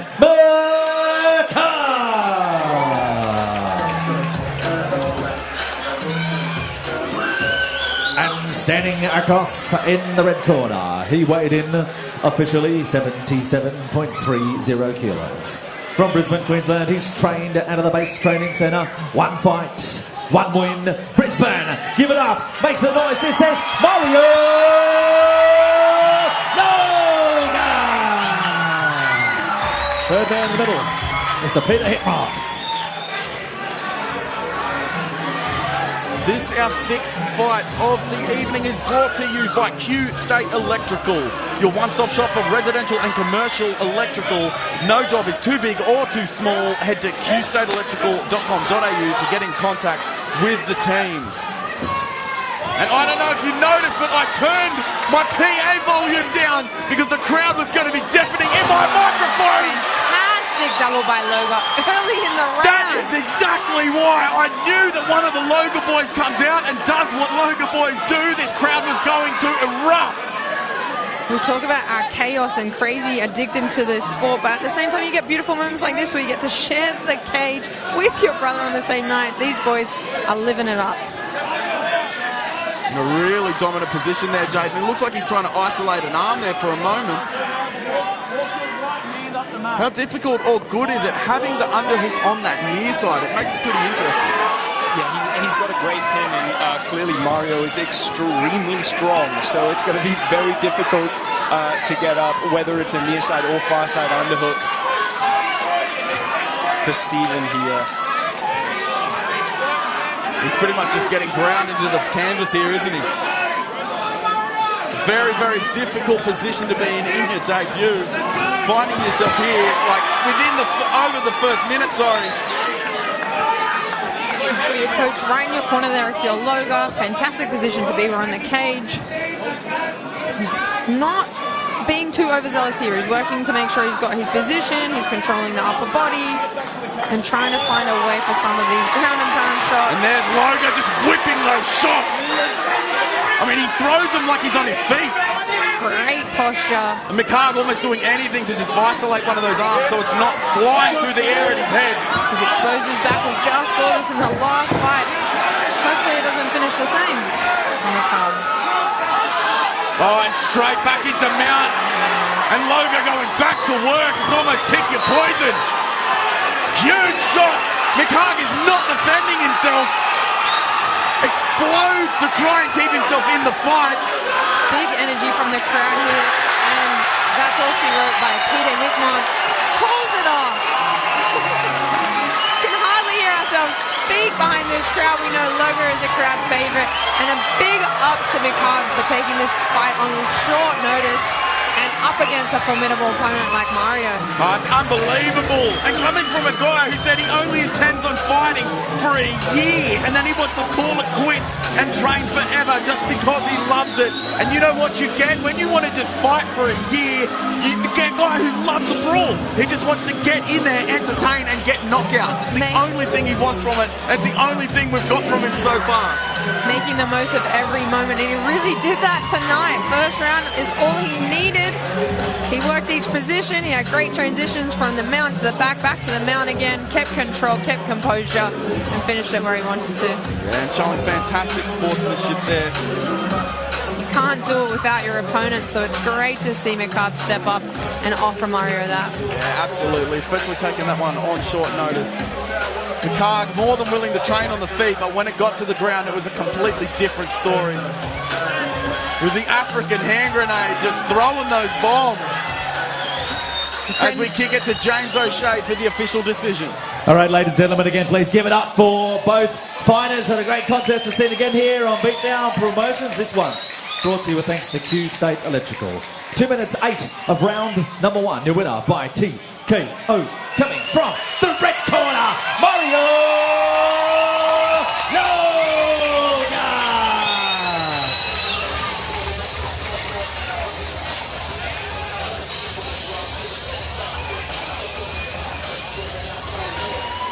All right, well, ladies and gentlemen, we'll grab a couple of words here with our winner. A lot of noise in the room here tonight.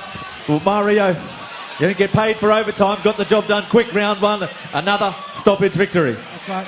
Yeah, and my coach Damien told me in the backs, just spar. Come out and I could feel myself blowing my load instantly. I was like, fuck.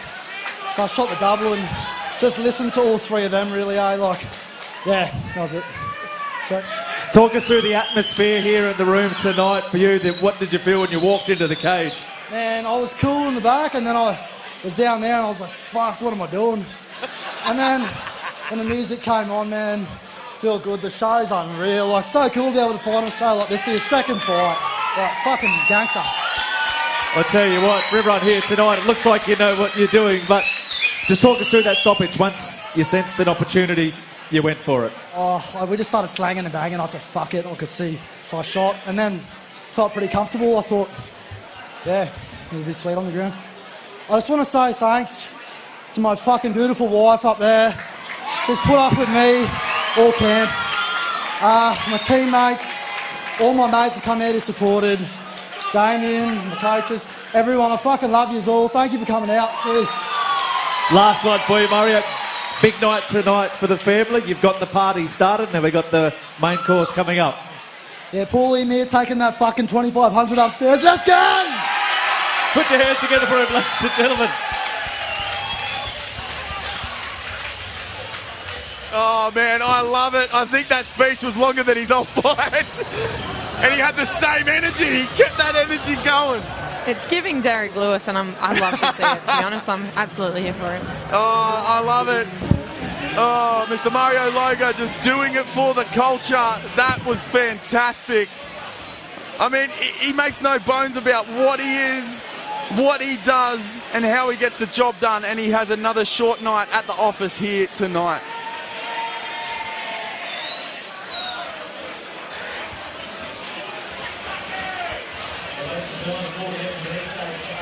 Card here tonight. The next Beatdown Promotions, Beatdown 5, September 16, ladies and gentlemen. We'll tell you all about it after you look at this video. Beatdown Promotions returns with its 5th instalment on September 16, 2023, featuring the return of Janae Harding on Australian shores. The MMA veteran will take on the surging Jamie Edenden. Having fought all around the world, Janae Harding will look to cement herself as the best female featherweight in the country. Jamie Edenden will look to cash in on an opportunity of a lifetime. A win against veteran Harding, setting her up for major international opportunities. September 16, Harding vs Edenden. It's do or die.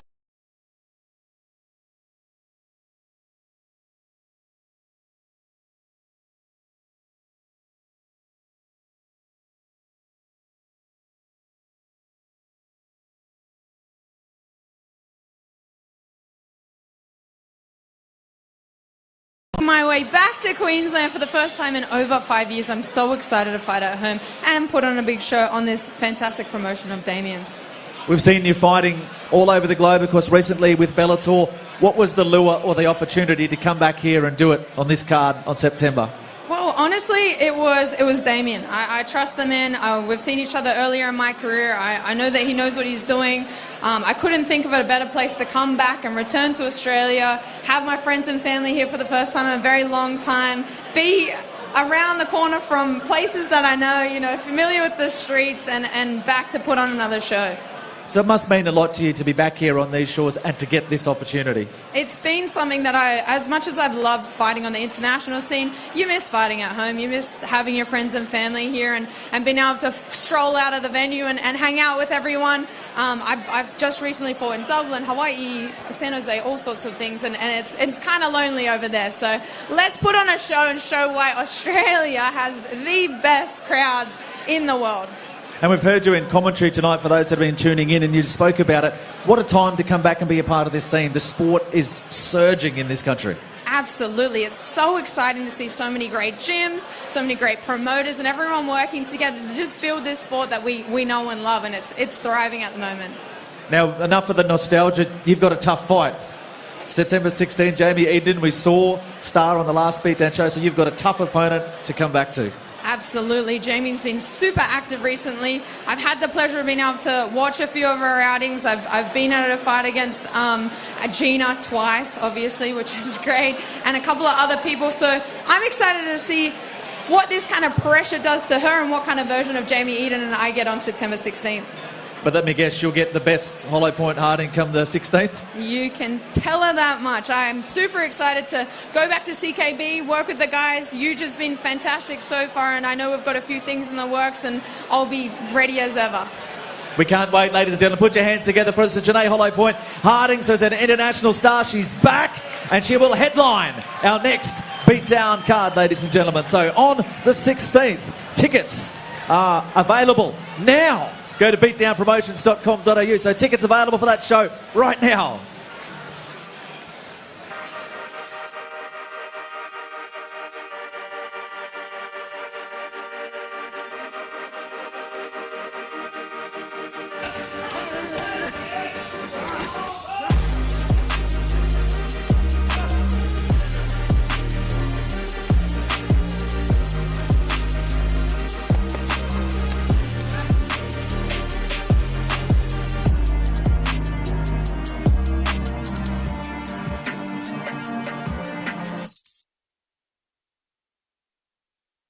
Here at Fran's Hydroponics, we sell everything you need to grow plants hydroponically. We sell everything you need here, from your lighting to your outdoor systems, indoor systems, hydroponic growth mediums, and your nutrients, as well as all kinds of accessories to meet your needs. So our customers come here because we offer a personal approach, and we support them through all aspects of their growth.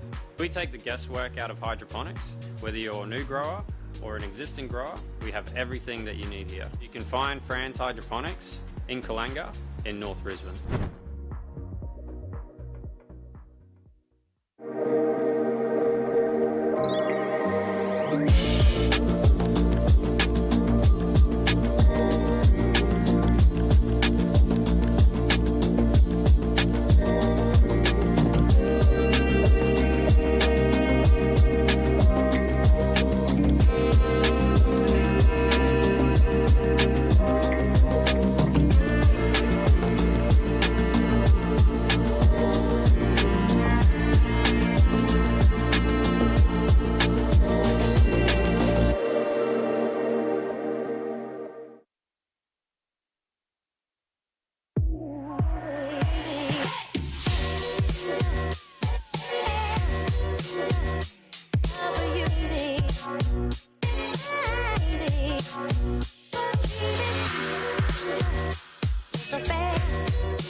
Here at France Hydroponics, we sell everything you need to grow plants hydroponically. We sell everything you need here, from your lighting to your outdoor systems, indoor systems, hydroponic growth mediums, and your nutrients, as well as all kinds of accessories to meet your needs. So our customers come here because we offer a personal approach, and we support them through all aspects of their growth. We take the guesswork out of hydroponics. Whether you're a new grower or an existing grower, we have everything that you need here. You can find France Hydroponics in Kalanga in North Brisbane.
Here at France Hydroponics, we sell everything you need to grow plants hydroponically. We sell everything you need here, from your lighting to your outdoor systems, indoor systems, hydroponic growth mediums, and your nutrients, as well as all kinds of accessories to meet your needs. So our customers come here because we offer a personal approach, and we support them through all aspects of their growth.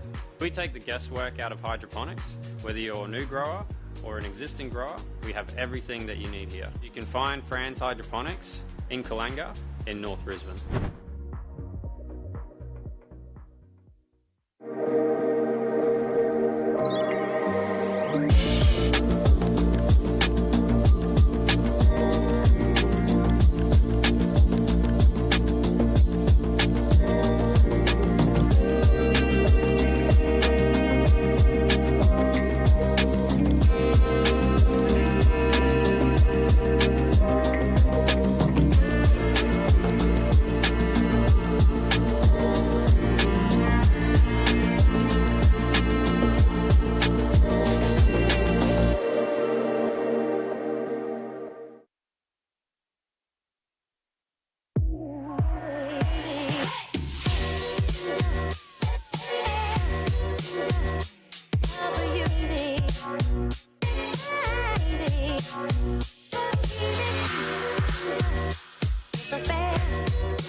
Here at France Hydroponics, we sell everything you need to grow plants hydroponically. We sell everything you need here, from your lighting to your outdoor systems, indoor systems, hydroponic growth mediums, and your nutrients, as well as all kinds of accessories to meet your needs. So our customers come here because we offer a personal approach, and we support them through all aspects of their growth.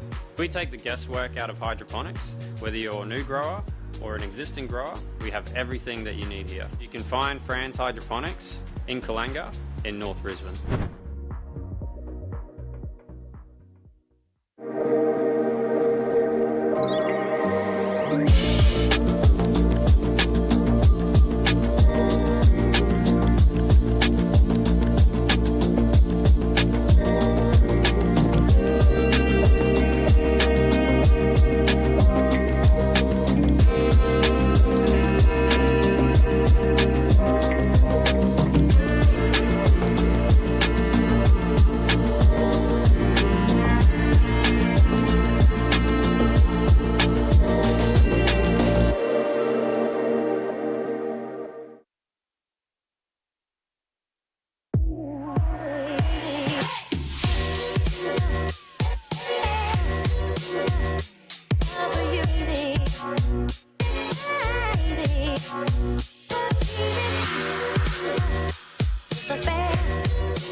Here at Fran's Hydroponics, we sell everything you need to grow plants hydroponically. We sell everything you need here, from your lighting to your outdoor systems, indoor systems, hydroponic growth mediums, and your nutrients, as well as all kinds of accessories to meet your needs. So our customers come here because we offer a personal approach, and we support them through all aspects of their growth. We take the guesswork out of hydroponics. Whether you're a new grower or an existing grower, we have everything that you need here. You can find Fran's Hydroponics in Kalanga in North Brisbane.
Here at Fran's Hydroponics, we sell everything you need to grow plants hydroponically. We sell everything you need here, from your lighting to your outdoor systems, indoor systems, hydroponic growth mediums, and your nutrients, as well as all kinds of accessories to meet your needs. So our customers come here because we offer a personal approach, and we support them through all aspects of their growth. We take the guesswork out of hydroponics. Whether you're a new grower or an existing grower, we have everything that you need here. You can find Fran's Hydroponics in Kalanga in North Brisbane.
All right, well, ladies and gentlemen, we're ready to get back into the action. This one, we do it as a catchweight bout, and this one is sponsored by Fran's Hydroponics. So let's bring out the fighters. First of all, fighting out of the blue corner. Please welcome to the cage, this is Shem Murdoch.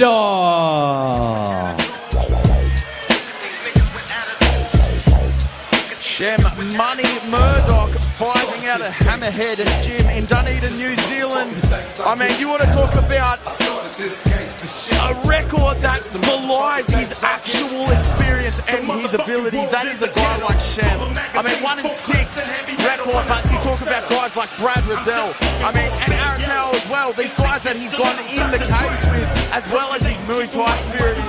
I mean, don't let it fool you. As I said, NZ National Kickboxing Champions, he spent time in the ring with them. In 4-ounce gloves nonetheless. I mean, it speaks to how game he is, because fighters simply fight, and he'll have a fight on his hands with Joel England here tonight.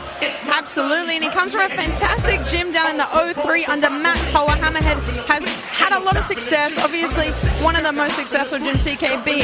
Matt Tower and Hammerhead are right behind there, always competing against them, and therefore he's had some tough fights against some of the CKB boys. And just, you know, that's just how it goes sometimes in your career. You get tough tests, but he's definitely grown from them, and he'll be extremely motivated tonight to come away with the win.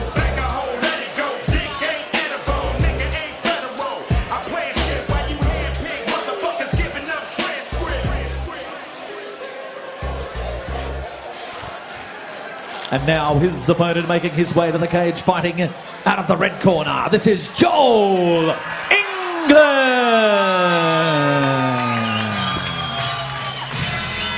And Joel England training out of the base training centre.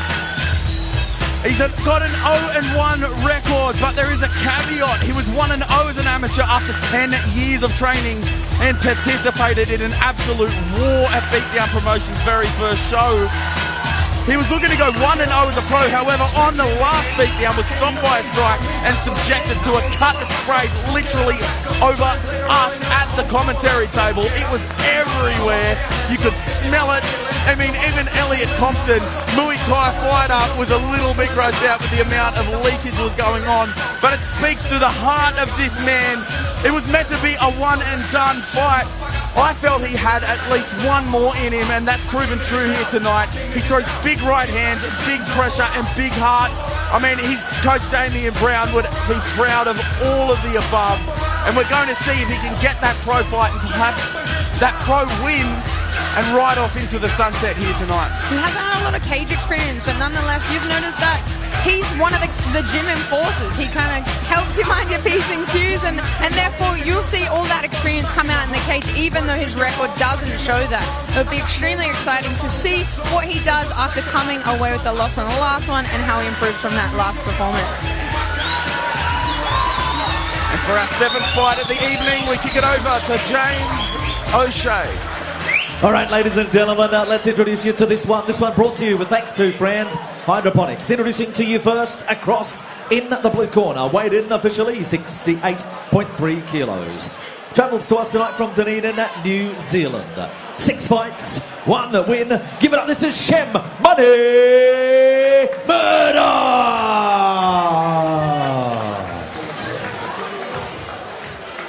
And his opponent standing across in the red corner. He weighed in officially 68.35 kilos.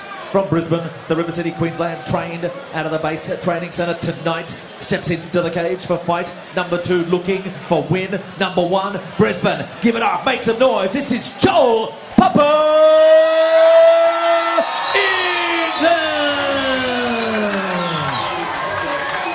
Referee, third man on the cage, Mr. Phil Cassidy.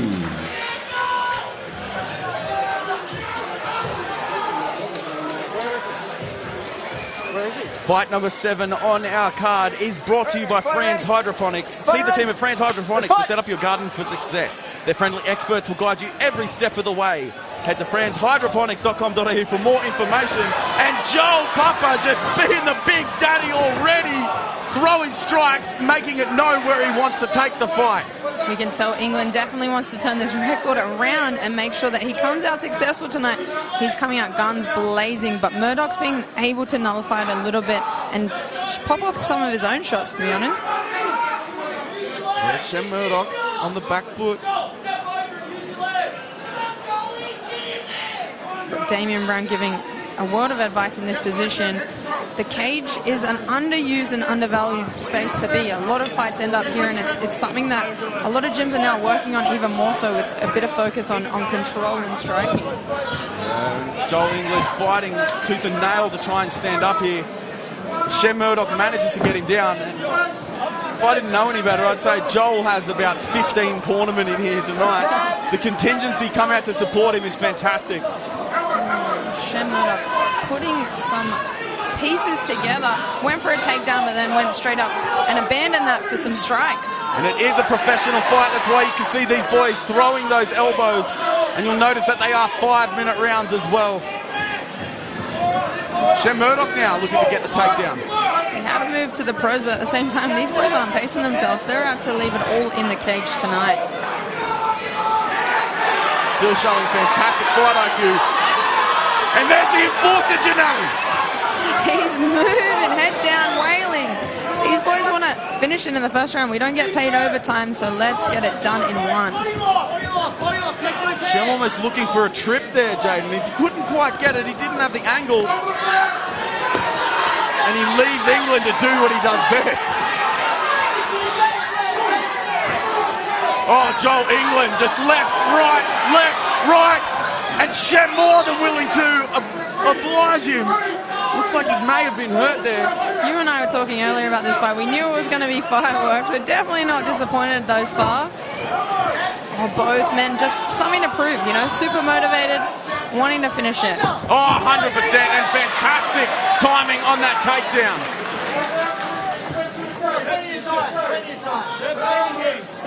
Used to be a fantastic position there for Joel England. Moving through that half guard, using his hips well. See, isn't it? It looks like he could be on top of that leg. It's almost a better position to be in than in side control. Slice too. Gave him the ability to pass around to mount. We'll see what he does with it. Big elbows raining down from the top position. I mean, fantastic base from Joel England as well. Jaden, what's he doing right? I mean, it looks like a lot.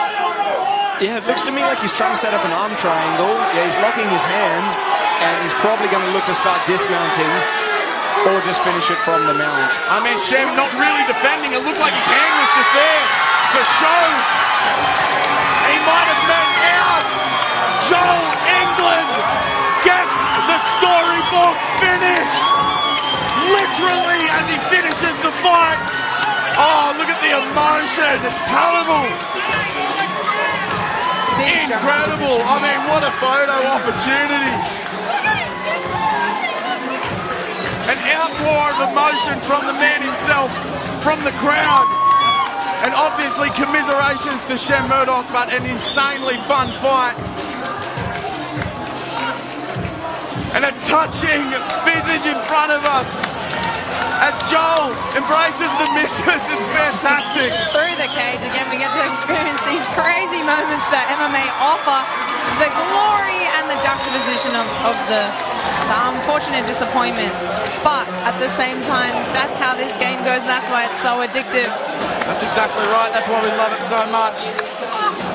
Commiserations to Shem Murdoch, who did fantastic on the feet, but I don't think Joel Papa England took a single step back. He knew he was out here to prove something, and that was to finish it in the first round, whether it was via submission, ground and pound, or a stand-up KO, TKO. He was all over it. Yeah, and more than capable in any of those regards, as you mentioned. As we make the decision official and we kick it to Mr. James O'Shea in the cage. All right. Let's bring it in, mate. Check.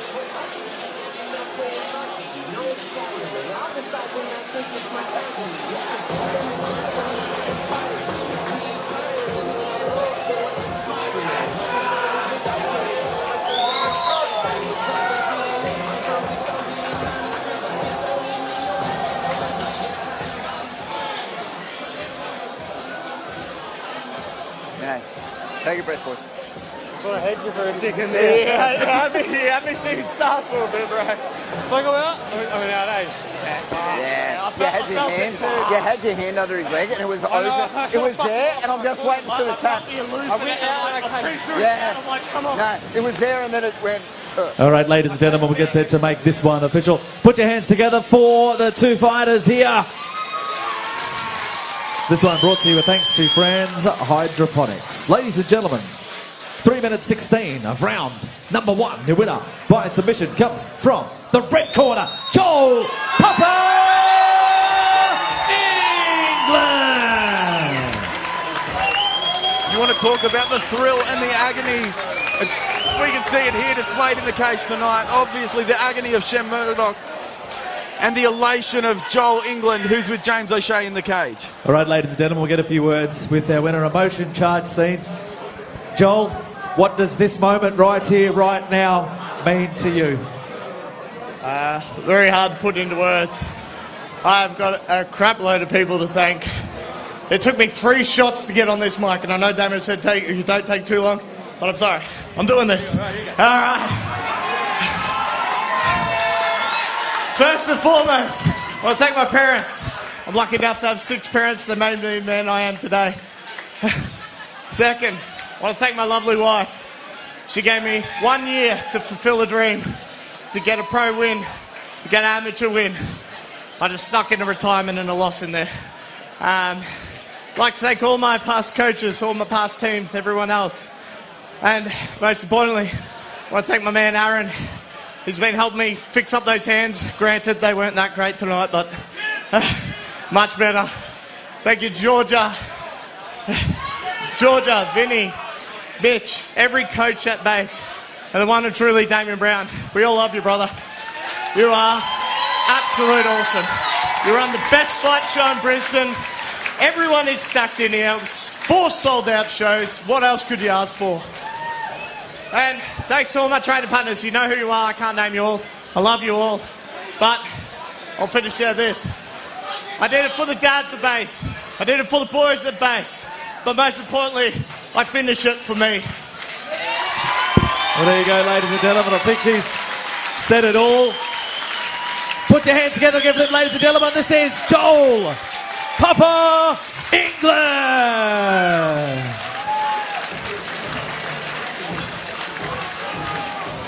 And he finally gets that win he's been looking for. Couldn't have happened to a nicer bloke. But as we move on our professional card, we leave it to James O'Shea to introduce bout number 8. All right, ladies and gentlemen, we keep the show rolling along. We hope you're enjoying all of the action to our full house here tonight at the wonderful Eaton's Hill Hotel, and also all of those tuning in via our YouTube. This is Beatdown 4, don't forget. And we launch the next show, Beatdown 5, September 16. But ladies and gentlemen, the show rolls on. This one, we do it in the welterweight division. And again, we fight 3 by 5-minute rounds. And this one is proudly sponsored by Neighbour Village Meats. Let's bring out the 2 fighters to the cage. First of all, to fight out of the blue corner, this is Declan Wolfenden. If you do not wish to receive this call, please hang up now. This call is originating from the correctional complex. Bear with us on commentary, folks. This could be a bit of a tongue twister as we've got Declan the Wolfenden taking on Jackson Ware White. So Wolfenden the Wolf versus Ware White. I did pretty good on that one, Janae. Hopefully we can all do good enough and follow in Jake's footsteps tonight. 100%. And you can see integrated MMA on the Sunshine Coast plastered all over Wolfenden. He's been victorious by ground and pound, by submission and by stoppage, and that has led him here to his pro debut tonight. After dropping his final amateur bout, he looks to return to form at the expense of Ware White, which is no simple task. I think personally he's got a great frame for 77 kilos. You can just see how tall, how wiry and rangy he is. He generates power, gets guys on the ends of his punches, but manages to stay light on his feet. And still, he's unafraid to shoot when he needs to, drag it to the ground, and he's got that integrated MMA style of grappling where he can finish it by TKO on the ground or snatch a submission. It's just a fantastic testament to that team and everything they stand for. and it felt like the scoring points when I kick him out. I'm on the road and it's getting loud when you see me approach like another round. I'm on the hard from the dungeon. My sticky can put you down under.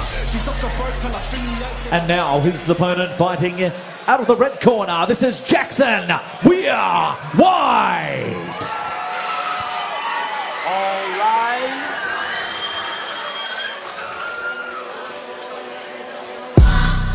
It's my time, I thought they would have told you.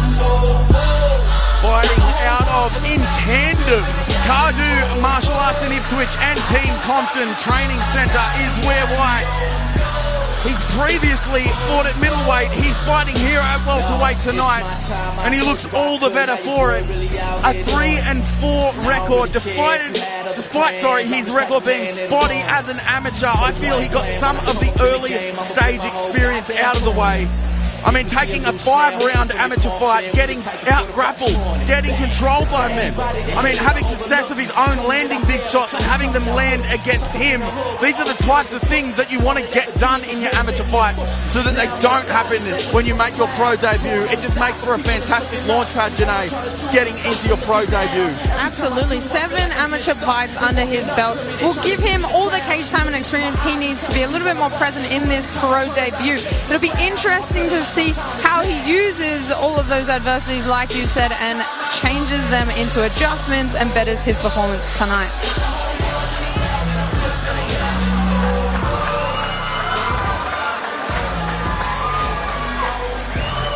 All right, ladies and gentlemen, introducing you to this bout. We do it in the welterweight division, and this one is proudly sponsored by Debra Village Meats. Introducing to you first, fighting out of the blue corner. Weighed in officially 76.95 kilos. From the Sunshine Coast in Queensland, trained out of the integrated MMA gym tonight. He makes his professional debut. Give it up, make some noise. This is the Wolf, Declan Wolfenden. His opponent fighting out of the red corner. Weighed in officially 77.45 kilos. From Brisbane, Queensland, he's trained out of the Team Compton Training Centre. Heat 2 makes his professional debut. Give it up, this is Jackson. We're White. Thomas Churchill, third man in the cage.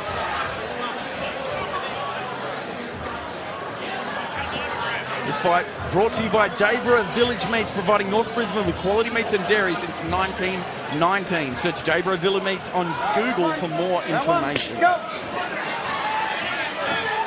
Wolfenden versus We're White. Immediately both boys looking to land kicks at range. We love both these guys are pro debuting. They're excited to test out the waters of 5-minute rounds, maybe throw some elbows if they like. It does change the dynamic, doesn't it? It changes the grappling a little bit when you can throw those elbows in the clinch and on the ground.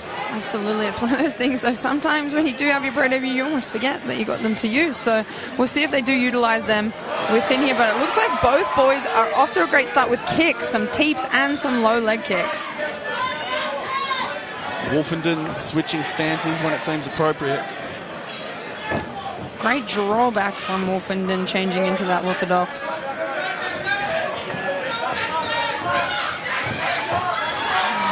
He's using those light feet we alluded to earlier. But We're White seeming unfazed, looking for his shots and landing some of them. He saw that coming, got out of the way. It's just the dexterity of Wolfenden being able to throw that up there. And We're White just looking absolutely stoic, cutting off the cage. It seems to be his MO as Wolfenden turns it around and literally turns him around. Well, great close of distance. He used that body lock right into the spine there and then tripped out on the outside. Perfect takedown by Wolfenden. If you're Wolfenden here, Jaden, what are you looking to do? It looks like, yeah, he's going to try and get that wrist right. He's going to try and pass his partner's, Jackson's wrist to his hand that's currently tight-waisting him and pin him. Or he's just going to keep riding him with this body lock and beating him up. Yeah, fantastic position here. You go, Janae. Bit attentive to his corner. They're probably asking him to work on either turning away and addressing that body lock or getting that left underhook back. But Wolfenden does really well, and now he's locked that position down. As we all know, that's such an uncomfortable position. You kind of got someone glued to you. You can use it to your advantage. We're seeing the elbows here today. These boys are ready to be a professional MMA fighter. It really does change some of these positions, doesn't it? Absolutely. You can open each other up with the elbows, and it changes that short distance range, especially if you're clinching or pummeling in like this.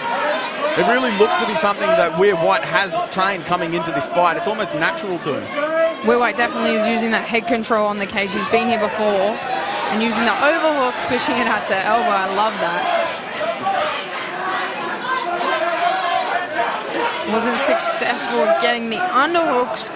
Wolfenden worked well to sort of sprawl and get both his underhooks into stopping the takedown. Beautiful elbow there on the exit by Weir White. He's really starting to limit some of the movement of Wolfenden, isn't he? It kind of makes Wolfenden a little bit hesitant too to close the distance. He sort of initiated the clinch earlier, and now we're sort of seeing them both a little bit more at distance and at range. But Weir White using the double right elbow.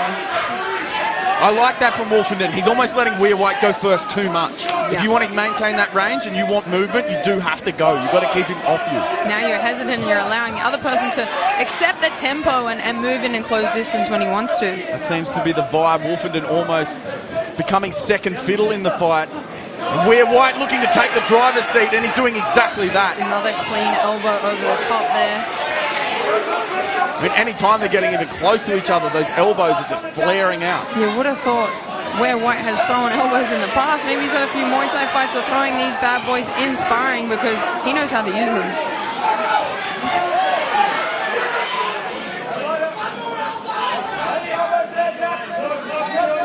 Weir White he looks like he knows how to use the difference in size and range. He's almost using it against Wolfenden, almost stifling. Definitely not afraid to sit on an overhook and an underhook. Usually you're sort of working for the double underhooks, but those people that are comfortable in the cage, I know from experience, are always happy to sort of sit in that 50-50. If you've got the head control, you're controlling where the hips are facing, you're sitting in nice and tight with your own hips, and then you can work your own elbows like Weir White is. It's an interesting approach, but it's super effective so far.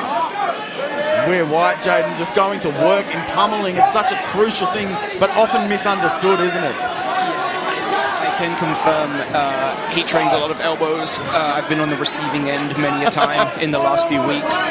Oh, and another one just as you say that. Was that for good reason, Jaden? You've obviously helped this camp out a lot. Your sacrifice looks fantastic in there tonight, mate.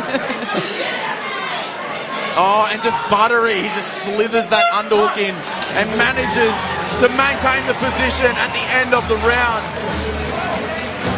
How fantastic does Jackson Weir White look? Definitely wore down Wolfenden a lot. I think at the beginning it was pretty 50-50. These boys were filling each other out, throwing a lot of leg kicks and some teeps. And then once that distance closed and Weir White was able to sort of use his weight against him, it really turned the tables after that first takedown that Wolfenden got. Yeah, I mean, whenever Wolfenden was in range of the head of Weir White, he was just grabbing it, and then it was just that right elbow, sometimes 2-3 times to follow. It's a fantastic thing to do, and it's incredibly intimidating that whenever you get close to someone, they're just throwing those elbows at you. It can back you up, and we saw that in that first round.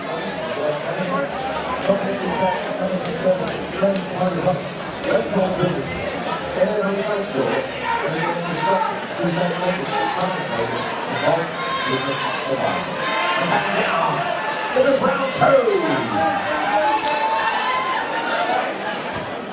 It'll be interesting to see the adjustments that Wolfenden makes to the pressure of Weir White.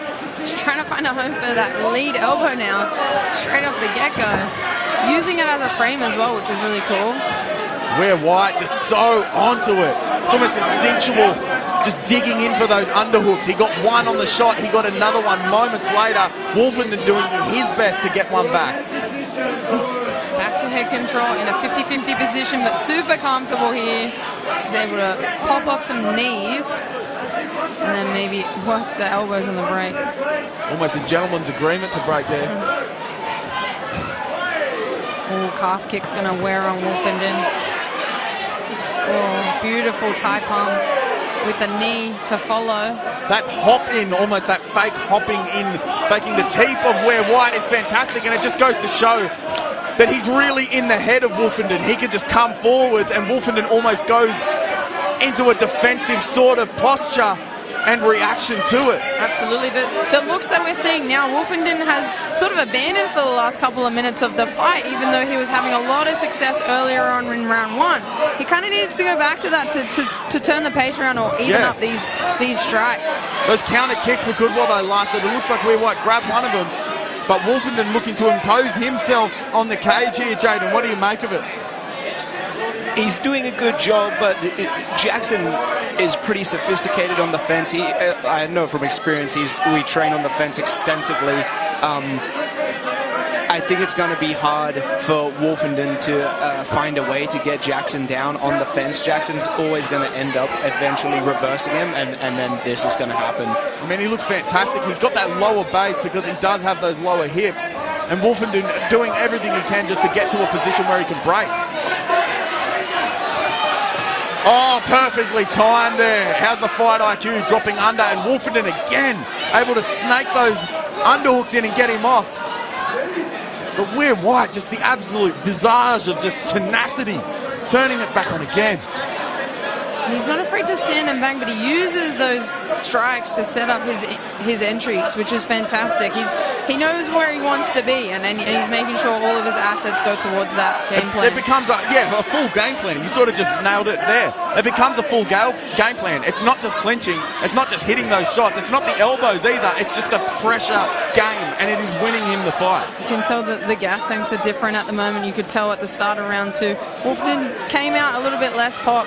You know that Weir White is exactly where he wants to be, and he can probably do this all day by the sounds of it, Jaden.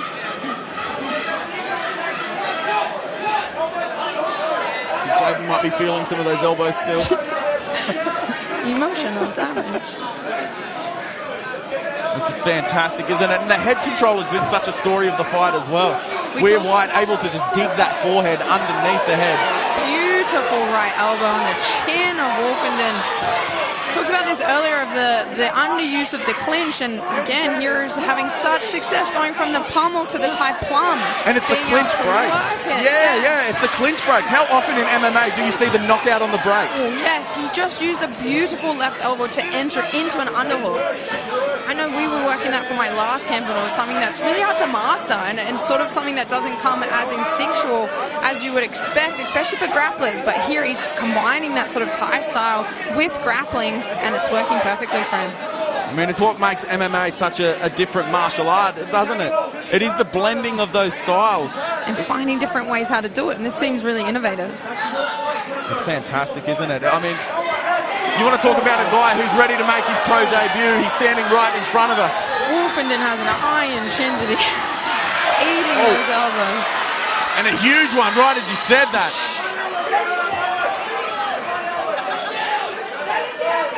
Wolfenden able to reverse. And those underhooks again, he's like a forklift. He just digs those things under, lifts him up, and boom! At any opportunity, he'll sneak a little elbow in. And 100%. Perfect timing. He knows the mark. Jaden's chin, he remembers it well. It almost makes you not want to pummel. As soon as he starts pummeling, he just eats an elbow. It's like, well, I'll just lose. I don't want to create space. Yeah, exactly. I'll just lose the grappling rather than get smashed in the face. Absolutely. And then in that sense, you just get weighed down by his weight. So exactly it's a lose-lose for Wolfenden at the moment. Really needs to adjust. Keep it at range, I reckon. Weir White, as soon as he pressures in, he's almost ready for that reactive shot. Yeah. He gets those frames in place. Wow, another dominant round from Weir White. Like you said, it's always easy to come up with a game plan and everything, but sometimes it's really hard to articulate that in the cage when the time comes. But by the looks of things, this is Weir White's bread and butter. It's like he was made to clinch an elbow for 3 rounds. And as we go to the replay, I mean, it's so easy to do when you're winning, isn't it? Once you just steamroll, it snowballs. It goes, just more is more. The adrenaline works on your side rather than working against you. And Weir White just doing exactly that. It'll be very interesting to see if Wolfenden can make any sort of adjustments to turn this one around, because arguably he needs to have a spectacular finish in this round to be able to take the fight away. Absolutely relentless with those elbows, really holding the pace, and you can tell he's fueling off the energy of the momentum. It's the other way around in the blue corner. Crazier things have happened, and that is why we love this sport. Round three. Ware White and Wolfenden, round number 3 in this professional bout. I know Wolfenden comes from a fantastic gym, arguably one of the longest standing in Queensland, so I'm sure he had some great advice. Let's see if he can use it. Looked like Wolfenden attempted to stand and trade back there, not give that back foot, but then as soon as he does so, Ware White is all over his hips. It's got to be frustrating. It's a bit repetitive, isn't it, when you just end up in that same clinch position, someone keeps 100%. closing the distance. It would just erode your will to fight away. Absolutely. And if you Ware White, just copy and paste. Do exactly what you're doing to win. Spam that X button for sure. 100%. I mean, at this level, it's on Wolfenden to make the adjustments and change the fight. If you're Ware White, you're just doing more of the same, because it is more than effective. Like we said in the last round, Wolfenden had a lot of success with switching stances, a lot of leg kicks, maybe even some calf kicks and some teeps to keep at range. He can go back to that and just maybe keep it standing for just a little bit longer and stop this barrage of elbows and clinch, then maybe he'll have a little bit more success at turning it around. And again, just resorting to push Ware White to try and get him off him. And even that appears fruitless. Ware White is on the hips again. Wolfenden thinking about the neck, but back in that grapple exchange, you've got to think maybe he's afraid of a few more elbows coming through if he creates too much distance. You'd have to be at this point. And there it is, exactly as we called it. It's fantastic. I mean, he's got that Cain Velasquez-esque. You get worried about the pummeling and he just smashes you with a strike and gets back to pummeling again. He's got such a great base too, where he can pop off some heavy uppercuts, then the elbows, then sit straight into this onslaught of the grapple. I mean, they were just at this door 20 seconds ago, and Ware White has taken him across the cage to that door. The pressure that he's able to apply is fantastic. Another 3 minutes left in this round. You can tell it's wearing Wolfenden down. But there's no give up. He hasn't stopped. Absolutely. He literally hasn't stopped. Still finding a way to win, but just unfortunately hasn't figured out that solution yet. And Ware White just fantastic at getting those underhooks again off the shot. Wolfenden had the better position, and then all of a sudden Ware White has got the underhook. You definitely tell that Ware White's only going for takedowns if they're 100% available to him. Yes. He wants to stay here. Wolfenden has great ability to avoid these takedowns and stay standing when he does get imbalanced, but at the same time, it's not even really where Ware White wants to be. It's almost survival instinct. Yeah. And you can see Wolfenden just almost waiting for the punch and the strike to come. Absolutely. Sort of anticipating that he's going to get the distance closed once again, so he's sort of moving back on that same square angle. And it is so difficult when you just think about the insane anaerobic just output that you have to even survive, and then muster up the will to fight and try and mount a finish in a fight where you're down by 2 rounds. It's unbelievable. It's inhuman. People shouldn't be able to do it. But in this sport, sometimes miracles do happen. And Wolfenden looking to do exactly that with 1:30 left. Oh, and a huge takedown! A calf kick from Wolfenden. This is exactly what we're saying. A little bit of distance gives him the opportunity to do what he wants to do. Oh, and urgency could be his friend. Another 1:20 left in this round. Plenty of time to work from this position. He's in the half guard. He's got his hips in a nice position. I mean, Jaden, what are you doing from here? Are you trying to pass the guard and cinch up a sub? Are you going to work strikes? I mean, the clock is not your friend with 1 minute left. Yeah, especially if Jackson's able to put him back inside of the closed guard. If I was Jackson, I would probably do the exact same thing, knowing that I've dominated most of the fight beforehand. He's playing it smart, isn't he? He's protecting himself from that arm, fighting off the choke and just trying to get Wolfenden into an inferior position, at least from the top, so he can't mount that comeback. Wolfenden doing really well to stay on top. There was a few opportunities for Ware White to get out of here, but at the same time, Wolfenden adjusted and stayed on this top position. His leg is now exposed. We'll see if Ware White attacks it. And a different rule set, isn't there, Jaden, for attacking the legs when we're talking pro fights? Yeah, absolutely. Heel hooks are in, so it's possible for Jackson to attack the leg, but it looks like he has chosen to try elbow Wolfenden from the bottom instead. We love a desperation shot from the ground. 10 seconds left. Wolfenden needs to empty the tank. Wolfenden just managing to return the favour, at least in the closing stanza of this fight. Such a great finish to a 3-round 100%. 100%. A very, very dominant fight from Ware White. But the poetic sort of moral victory for Wolfenden was never out of the fight. He kept moving, like we said. And right at the end, he managed to get that clinch takedown. And he went to work in the closing stanza so he can hold his head high on that. Absolutely. He showed, like we said, for pro debuts, he showed that he has a lot of great looks, a lot of great standing looks. He has great distance, and then he can control on the ground. But it was just that sticking to the game plan and being able to execute it so perfectly from Ware White that just gave him that edge during the whole fight. 100%. And sometimes it's not the actual skills involved, it's the things in between. It's the mental game. It's being able to put those together that separates the amateurs from the pros. But Wolfenden will have nothing but experience from this that he can use in his next outing, which I hope is very, very soon, because he's a fantastic talent. And this was just an incredible opponent that he ran into tonight. Absolutely. Like we knew on paper, these guys were pretty much neck and neck for experience and style.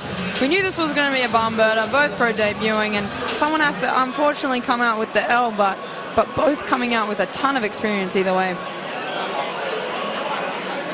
Ware White, we'll remember that name for the alliteration and for the pressure and the overall game that you alluded to. It wasn't just one thing. It wasn't the shots that he was hitting. It wasn't the strikes. It wasn't the footwork just pressuring and moving forwards. It was a legitimate game plan, and that's the difference between an amateur acting on instinct almost and when you become a pro. And it was an incredible showing from him here tonight.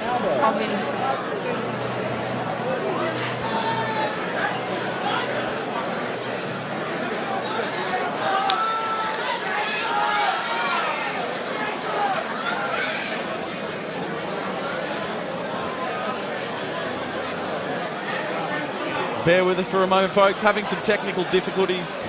The sheer power of James O'Shea's voice blowing out a microphone.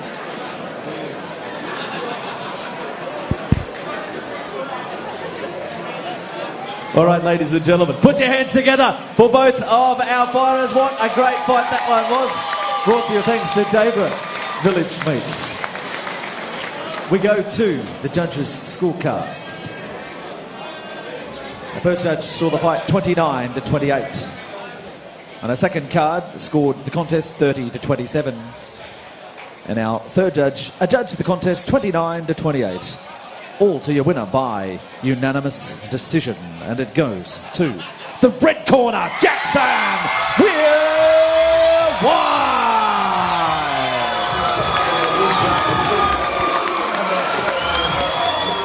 Stand up, Cardew Martial Arts and Team Compton Training Centre. Whatever the hybrid gyms working in league have done with Jackson Ware White, it is working incredibly well.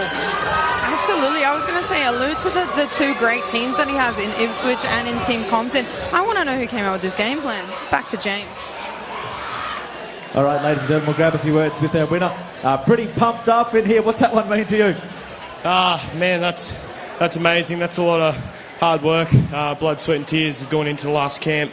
And, actually coming off back-to-back losses in my amateur career, the team at Compton and Shannon Landy at Cadoo pushed me to just go pro, just send it, burn the boats, and that's what I did, and here I am, victorious pro debut.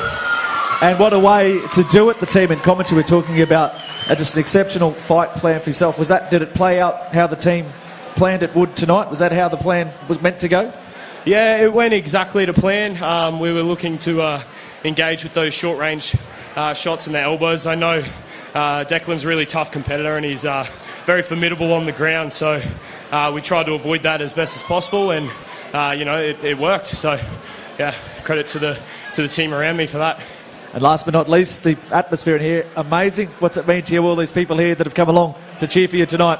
Yeah, special shout out to the busload of troops that came in to support me tonight. It means the world to me. You know, I turn up to fight every single night, and it's always exciting when you watch me. So stay tuned for the next one, because I'm going to keep coming back. Put your hands together for him, ladies and gentlemen. Your victor here tonight. That's Jackson. We're wide.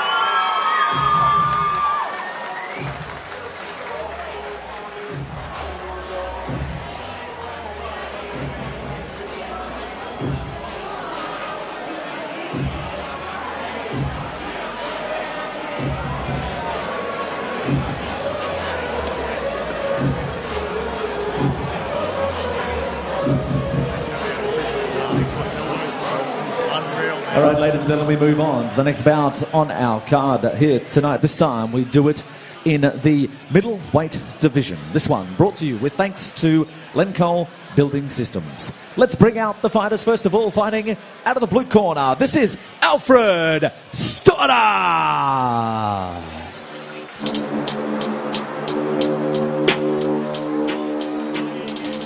Alfred the Maker Stoddard fighting out of SBG Australia under Ben Tower and Renato Subotic. He's a Zimbabwe-born fighter now fighting out of Sydney, as we just alluded to, in the 84 kilo division. So these boys are packing power. They're packing elbows, as we just saw from our last fight, but it's just a little bit different when you got the frame of these boys. He's 3-3 in his amateur career, but he's making his pro debut tonight. And here's what I like, funnily enough, about Stoddard. First and foremost, he won a title fight in a fight earlier this year, and he's so chill that he forgot to post about it on the gram. Love a humble guy. 100%, absolutely. And funny as that is, it speaks to his demeanour of humility and putting the work first. It's quite the job he has before him as he makes his professional debut against former Aussie champion Darcy Bendy. It's an exciting matchup because they've both fought similar people, and one with the loss and one with the win to them. Stoddard comes out of two great teams from MMA FFT and SBG. Ben Power is one of the OGs, similar to Elvis Sinisic and Anthony Parash, and I'm excited to see how Alfred's really taken on board all that knowledge.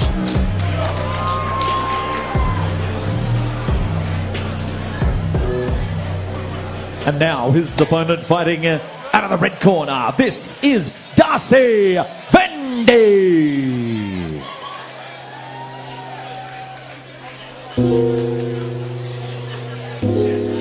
Fighting at a CMBT training centre comes Darcy Bendy with his 3-3 professional record. He's obviously a former Australian champion if you follow the game like we do. And he's returning to MMA competition after a short hiatus. And personally, I think he's back fighting where he belongs. He's a meticulous coach and fighter. He has a stifling, smothering ground game. And his first round wins over UFC caliber talent are a testament to that fact. I mean, I feel his record is not indicative of his experience and his ability to apply it. He's fought nothing but high-level domestic talent, and I think his frame suits the middleweight division. He's cut down to 77 kilos before. He's just a big guy. He fights like a big guy, and when he gets on top of you, when he uses that middleweight sort of frame and strength, I mean, he can really shut guys down. Absolutely. As you just said, the man lives in Shred City. 84 is a great place for him. He's got a great size frame for it. He has a win over Jack Della Maddalena. We've seen that man have nothing but success in the UFC recently. And Darcy has been around, like we said, as long as I have. He's one of those guys that I've seen coming up at the same time and just inches away from a big opportunity. Tonight might give him that opportunity. We haven't seen him since November 2021, and I'm excited to see the adjustments he's made. He's found a home at CMBT Training Centre, and he's very happy there. And as you alluded to, he has a victory over Jack James, who was in our co-main event tonight. So Darcy is more than capable of stringing his skills together and forming them into a win. And we'll see if he can do that over Stoddard here tonight. All right, ladies and gentlemen, introducing you to this bout. We do it in the middleweight division. This one brought to you with thanks to Lenco Building Systems. Introducing to you first, standing across in the blue corner, weighed in officially 84.35 kilos. Travels to us tonight from Sydney, New South Wales, trained out of the SVG Australia gym tonight. Makes his pro debut. This is Alfred Stoddard!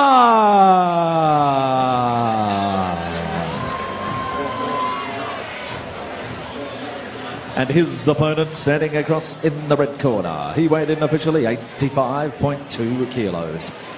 From the Gold Coast, Queensland, trained out of the CMBT Training Centre, brings to the cage 6 fights, 3 wins, 3 losses. Give it up, this is Darcy Vandy!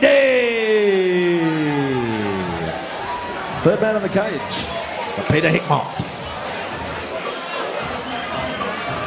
This fight coming to you from Lencol Building Systems. Oh, you builders, for all your steel framing and truss needs, get in contact with the steel experts at Lencol Building Systems. Head to lencol.com.au for more info. I mean, physically, you could just see the difference in the mass of these boys. The legs of Darcy and Stoddard shredded in his own right. We know coming up to middleweight we're going to see a little bit more action, and these shots, any shot could finish the fight. It's very, very good to see Darcy going into that striking against an explosive guy like Stoddard. He's that southpaw. He's got that trifecta of the body kick, of the rear hand, and the head kick that he's used in fights previous. And Darcy wanting none of it. Hitting some of the kicks his own, but make no mistake, he's looking to grapple against the cage and doing exactly that, getting Stoddard down very early. Darcy showing his strengths here in the wrestling. He's well known for having relentless wrestling, and then his clear athleticism makes it a little bit easier for him to finish all these takedowns. Stoddard attacking an arm here, but with the legs like beneath Darcy like that, it almost looks to be like a defensive movement, Jaden. I don't think it's a good idea for Stoddard to try and hang on that Kimura when the legs are trapped, especially an experienced wrestler like Darcy. They will have run into that before, and he might just end up on the bottom. Almost just looking for something that's not really there. Yeah, exactly like this. Darcy's almost improved position because of it. Oh, but Stoddard shows just how scrappy he can be in the grappling department, back onto his feet. Almost using that Kimura just to create some sort of scramble, which gave him the opportunity to get back up, and that's obviously what he was looking for. He muddied the waters a little bit, just did enough to escape. I like the way you said it, sorry. Love to see it. I was waiting for a Jake Anderson one-liner. Haven't had enough of Oh, beautiful knees there. Darcy forcing Stoddard to turn away and chooses to break. I thought he was doing all right there. Oh, and the right hand from Darcy. Boom, boom, boom. Hits him with the right hand, drops him. And a Darcy with that self-belief in his power. We haven't seen him since November 2021, and we can see all of that time has pented up into that left hook right hand combination on barrage of ground and pound. Fantastic finish by Darcy Vandy. And it goes to show just what this guy can do. We alluded to it with his record, but when he's on, he is red hot. Huge right hand. Sends him to the mat, and those shots were massive. I thought it was over from the right hand. So Whoa. did I knew straight away when Stoddard was stopped in his tracks, he was not wanting to come back from this. Straight away, that left hook right hand, fantastic. I mean, like lightning, we didn't even see the left hook. Almost didn't need those ground and pound strikes. We already knew Stoddard didn't want any more of it. Like we just said on the walkout, we knew Darcy was inches away from a big opportunity. He's fought high caliber opponents, one being in PFL, one climbing to the ranks of the UFC. We know that he has the ability to be at this top tier, and tonight he's shown that. He's back in the mix, and I'm excited to see his next fight. Yeah, the hook knocked him, the cross stopped him, and absolutely no shame for Albert Stoddard. He just faced the man that can do the things that we alluded to, and did exactly that in this first round. He's a finishing machine when he's on. And Darcy Vandy returned to action and a return to form as we kick it over to James O'Shea. All right, ladies and gentlemen, put your hands together for both fighters here on this one. Brought to you with thanks to Lencol Building Systems. But ladies and gentlemen, 1 minute 57 into round number 1. Your winner by TKO from the red corner, Darcy Vandy. And there's not much left to say. Darcy Vendy in the first round displays his power on the feet. He's becoming well-rounded, and we are here with the winner now, and James O'Shea. All right, ladies and gentlemen, we'll grab a few words with our winner. So, Darcy Vendy, brutal finish. What a way to come back. Yeah. No, I effectively did everything that we did in training to a T, followed the game plan, all there is to it. There was a lot of intent from both fighters. There was plenty of feeling out there, so while it lasted, it was a tough one.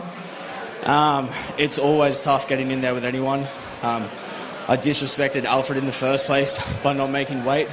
Truly sorry for that. If you saw me crying the other night, you'd know that.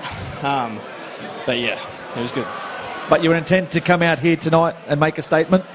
Yeah, absolutely. I'm by far the best in Australia. It's just a matter of time. Simple as that. So what's next? Not Australia, the world. Give it time. So what's next for Darcy Vendy? September. And then honestly, any time back down on Beatdown Promotions, this is, as you can tell, have a look around, second to none. Congratulations, ladies and gentlemen. So put your hands together for our winner. Darcy Vendy does it in impressive style.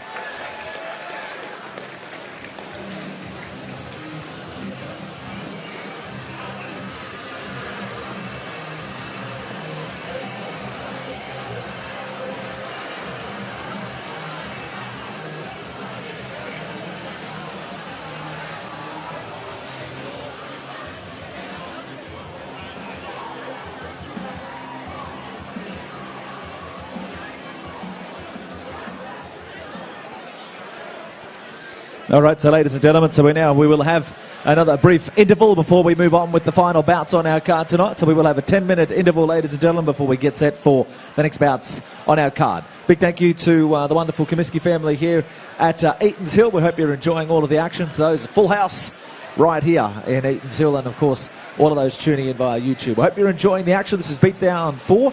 So we'll have a 10-minute interval, ladies and gentlemen, before we move to the final bouts on our big card here tonight.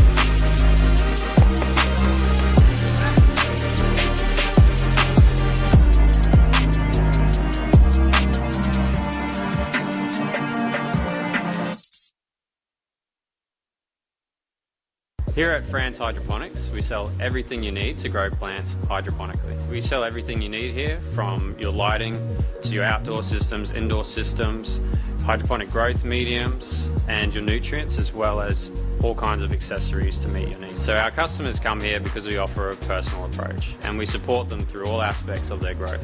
We take the guesswork out of hydroponics. Whether you're a new grower or an existing grower, we have everything that you need here. You can find Fran's Hydroponics in Kalanga in North Brisbane.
Here at Fran's Hydroponics, we sell everything you need to grow plants hydroponically. We sell everything you need here, from your lighting to your outdoor systems, indoor systems, hydroponic growth mediums, and your nutrients, as well as all kinds of accessories to meet your needs. So our customers come here because we offer a personal approach, and we support them through all aspects of their growth.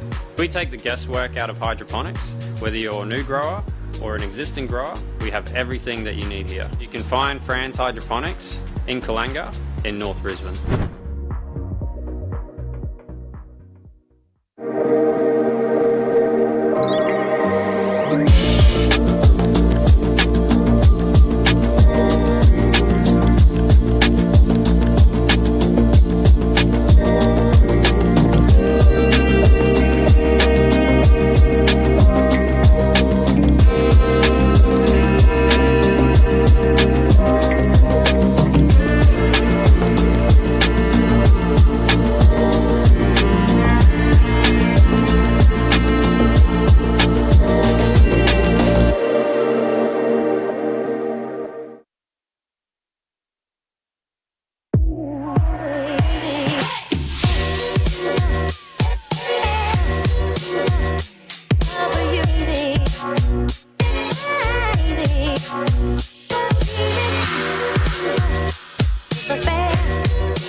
Here at Fran's Hydroponics, we sell everything you need to grow plants hydroponically. We sell everything you need here, from your lighting to your outdoor systems, indoor systems, hydroponic growth mediums, and your nutrients, as well as all kinds of accessories to meet your needs. So our customers come here because we offer a personal approach, and we support them through all aspects of their growth.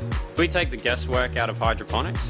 Whether you're a new grower or an existing grower, we have everything that you need here. You can find Fran's Hydroponics in Kalanga in North Brisbane.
has said that he thinks that he's going to be sharper and faster, but I'm excited to show that I'll be faster and sharper than him. I think this next fight at Beatdown 4 really sets the pace for the rest of my career. It's the new guy against the guy of the experience. It's me proving to the division that I'm the real deal. It's me proving to myself that I deserve to be here. And when I win this fight, it's going to turn heads. There's going to be a hype around me, and I'm going to ride that. I've watched his last fight when he fought on Beatdown. He came out, looked pretty composed, got an early finish. He's obviously got pretty decent striking. He looks really comfortable with his striking. And from what I know, he doesn't have a lot of grappling. This fight excites me because Khan's not just got experience on the ground. He's had multiple Muay Thai fights, and he's got that striking experience that I'm looking forward to, right? Obviously, everyone knows that I'm a striker, and I'm looking for someone to really try and throw down with me. But at the same time, he's a threat on the ground to me, and that's exciting, right? He's a big, strong boy. He's fought some big names, and he held his own. I fought the best of the best, and I just felt like I was young when I fought, and I definitely think experience always got the better of me, and now I'm the more experienced fighter. I'm just excited to go in there and just do what I do every day and train. I don't need to prove anything because it is a fight, and I've had that mentality. I just need to go out there and do what I do in training, and I know I can beat whoever's in front of me. This fight's not going to go the distance. He's a finisher, I'm a finisher. This fight will be exactly that. It'll be a TKO finish, and then it'll be my hand that's raised at the end.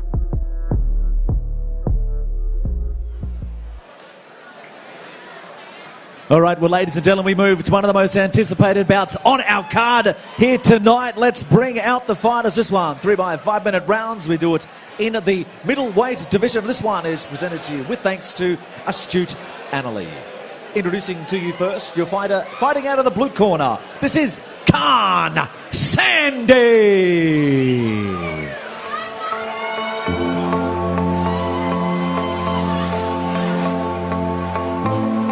Khan Sandy fighting out of Hybrid Training Centre in Hobart, Tasmania. Fighting with his 3-3 record. And if I had to sum him up in a single word, it would be war. 7 starts in his combined MMA career and 6 stoppages for or against him. The guy simply gets into the thick of fights and kills or is willing to get killed in the process.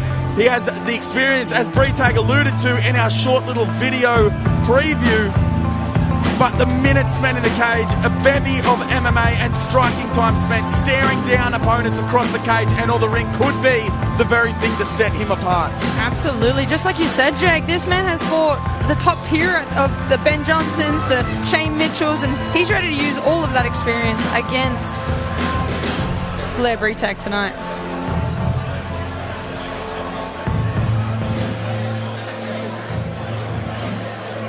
And now, ladies and gentlemen, his opponent fighting out of the red corner. This is Blair Breetag.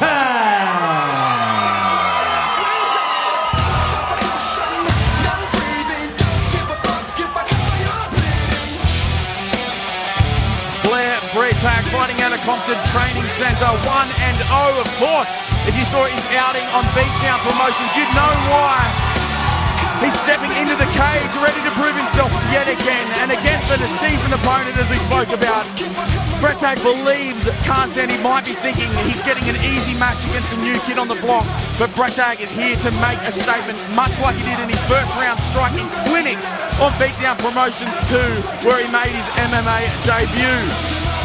He feels his elite striking skills, gas tank for days, and ability to shut down many opportunities the opponents have to take control of the fight are going to be the key here for him tonight. He's only had 39 seconds of cage time so far, but as he showed, he's got a repertoire of striking. So he says, you know, it's new school versus old school. We'll see who can prevail and who can sort of get off the better game plan in this fight today. Very interesting as we look at the frame of both boys. Khan Sandy having fought at lightweight, at welterweight, and at middleweight. He looks to be at home, and both of these boys well capable of getting bums out of seats, and they've done that before the fight even starts. Let's roll on, Mr. James O'Shea. All right, ladies and gentlemen, let's introduce you to this bout here. 3 by 5 minute rounds. We do it in the middleweight division. This one presented to you with thanks to Astute Annalee. Introducing you to the two fighters. First of all, fighting out of the blue corner. He weighed in officially 84.05 kilos.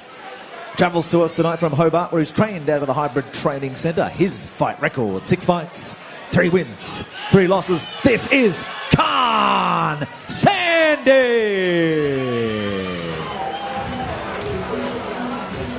And now Brisbane standing across in the red corner. He weighed in officially 83.95 kilos. From right here in Brisbane, the River City, Queensland, he's trained out of the Team Compton Training Centre in the cage. 1 fight for 1 big win. He's Brisbane's own. Come on, make some noise. Raise the roof. I give you Blair Breton!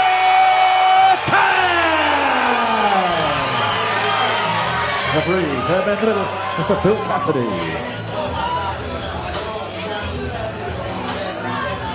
Fight number 10 brought to you by Astute Annalee. They're recommended and used by Beatdown Promotions staff for all things finance, loans and wealth management. Give Simon a call at 0405 751 173. And how was the Mexican wave for Blair Breton, who's on the front foot immediately, Janae? Big shots from both boys. Ooh, Breton coming out firing and really setting the pace, putting the pressure on Khan Sandy, pushing him back against the cage. Khan had some early success with the low leg kicks, but he's letting that pressure get the best of him, and he's getting put in a bad position. I mean, you can just see the crispness of Breton. How free does he seem? Khan more than willing to get in there in the thick of it himself. We know what Breton wants to do. We know he wants to stand and strike and use the elusive striking. A nice head kick finds a home there. And even with the leg, Breton is throwing those elbows. Khan Sandy, he's like he's in a wood chipper. The way Breton throws those kicks, almost that Dutch kickboxing style, he launches them at the speed of punches. Absolutely. He sort of hides them behind a couple of headshots from the hands, and then he'll find their way through to, especially that 2x4, which we love to see from a lot of fighters. You look at that lat of Khan Sandy, and that is almost from a single kick of Breton, who's pressuring again. On the break with another elbow. Khan Sandy keeping his composure and keeping his hands up. Oh, a shot behind the ear! Huge shot! Khan Sandy looking to finish this one! Breton back up and down again! Flip of momentum going towards Khan Sandy. He's found a home on the way in, and it is that's all she wrote. over! Khan Sandy weathers the storm of Breton! And that's why we love the sport so much. It looked like it was on all Blair Breton, and then as he was coming in, he gets caught with a hook, and it just changes the momentum of the fight. Absolutely incredible. That all happened in a matter of minutes. Breton was well and truly steering the fight, and Khan Sandy kept his composure, ate a lot of those shots, and it looked to be almost like a jab behind the ear. That may be that new school versus old school. New school came out blazing, but old school waited for his opportunity and found it. He used the accuracy and that veteran status to find the shot that he knew could end the whole game. Wow. And Breton obviously thanks his opponent for the opportunity. A gigantic split on the eyebrow of Breton there. That one just got lost in the melee. But there's Breton just launching those kicks, just volleying them into the body of Khan Sandy. I don't even think I saw Sandy wince. He ate full foot to chin at one point. It was the looping jab, like you said, Jake, on the way in. Like we said, Breton backed every single shot that he threw, and unfortunately that was his demise because it ran straight into that overhand left, finishing on the ground, and barrage of punches. And 100%. Khan Sandy able to use his composure, land the shot, and mix the arts together to get the finish. Never doubted himself and silences the crowd. Breton getting some medical help there for some of the damage sustained.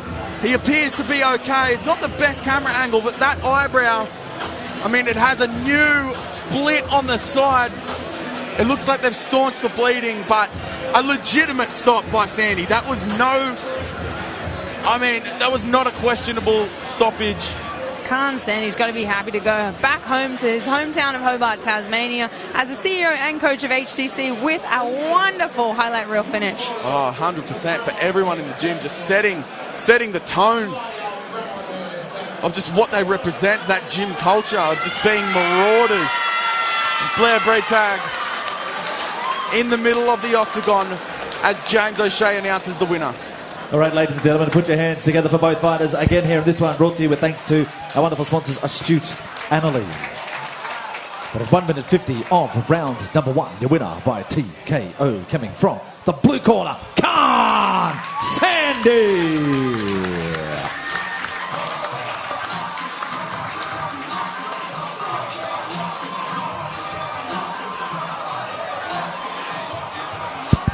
All right, ladies and gentlemen, we'll grab a few words with our winner. Well, Khan, it was fast, it was furious. There was a lot happening, but you turned that fight in an instant and got the result. He came out pretty hard. He hit me with some good shots. I was actually never hurt. I was just like, he got me with some big elbows. Oh, shit, he's putting the pressure on. This is just sick. And before I came out, I was like, he's going to be a good striker. I love striking. I'm just excited to go out and have a bit of a punch on. And it was what happened. I just stayed relaxed and then caught him. Yeah, well, you certainly got that, as I said, because he did come out striking hard early. You had to weather that early storm. Did experience play a part, do you think, in this one for you? Oh, yeah, for sure. Just like before I came out, my coach, Chris, was just saying, stay relaxed. You don't have to rush. Rob Wilkinson, who's a world champion, he's like my big brother. He sent me a message like, just be patient.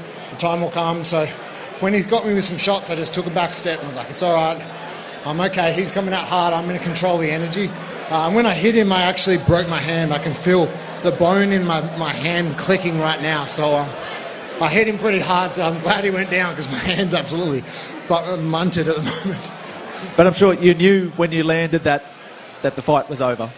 Yeah, when I saw him go down, I was like, yeah, this is exactly where I wanted it to be. I pictured it in my head. I visualised a lot for this fight, me being on top, finishing it with strikes or a choke, and that's what happened. And then I was visualising all day, celebrating with my corner and just being pumped that I got my hand raised. And yeah, I'm excited to just show Australia that I'm one of the best middleweights there is, and I'm coming for every belt there is.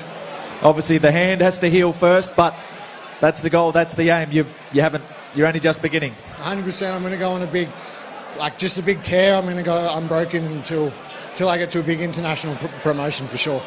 Put your hands together for him, ladies and gentlemen. That's Khan Sandy. Spectacular finish, great fight.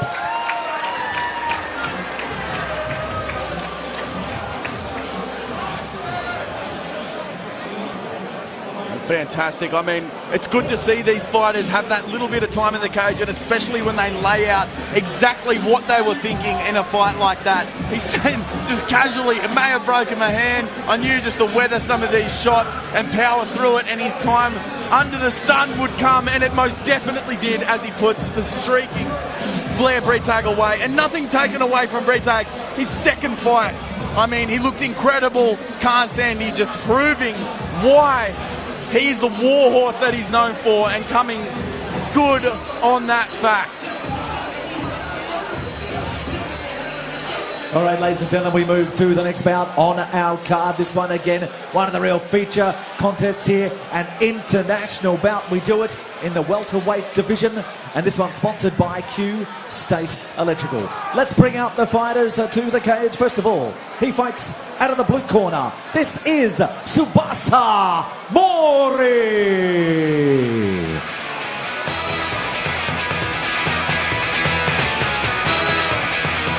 Making the journey across the pond is Tsubasa Mori. He hails from Osaka, Japan, and I love it, the vibes he's putting out. What a tune. He's setting the tone after that violent finish. I mean, he's bringing the upbeat beat. He's 3-1 on a 3-fight winning streak, interrupted by a 1 loss. He's looking to come back into the winners column and competed 4 times in under a calendar year. So you want to talk about strength of schedule. I mean, Tsubasa Mori is trying to get it done. Absolutely. Man hasn't been training for that long, but he's stayed active, and now he's here for his first international fight on Australian soil. Yeah, that lone loss was his last outing in deep against legitimate talent. Let's see what he can do as he takes on Aussie Jack James here tonight. And now his opponent out of the red corner. Give it up. This is Jack James.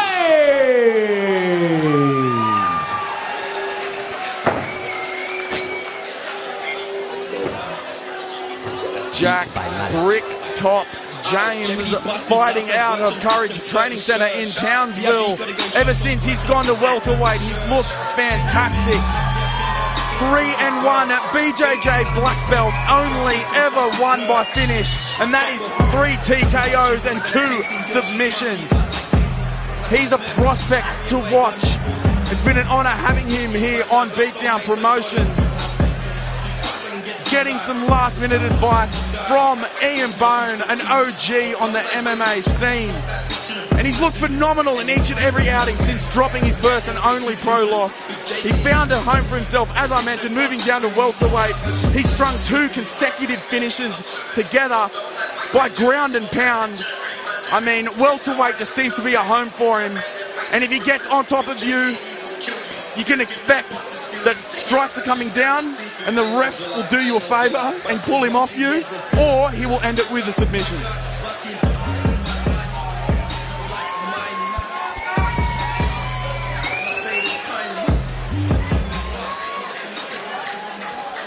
All right, ladies and gentlemen, introducing you to this bout. We do it in the welterweight division. We fight 3 by 5 minute rounds. This one sponsored by Q-State Electrical. Introducing to you first, standing across in the blue corner, weighed in officially 77.55 kilos.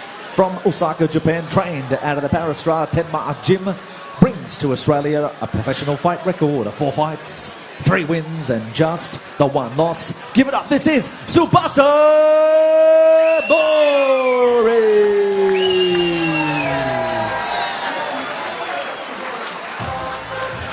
And his opponent standing across in the red corner. He tipped the scales, ripped and ready to go, 77.05 kilos. From Townsville in Queensland, trained out of the Courage Training Centre. His record to date, 4 fights, 3 wins, just the 1 loss. Give it up, this is Jack Bricktop James!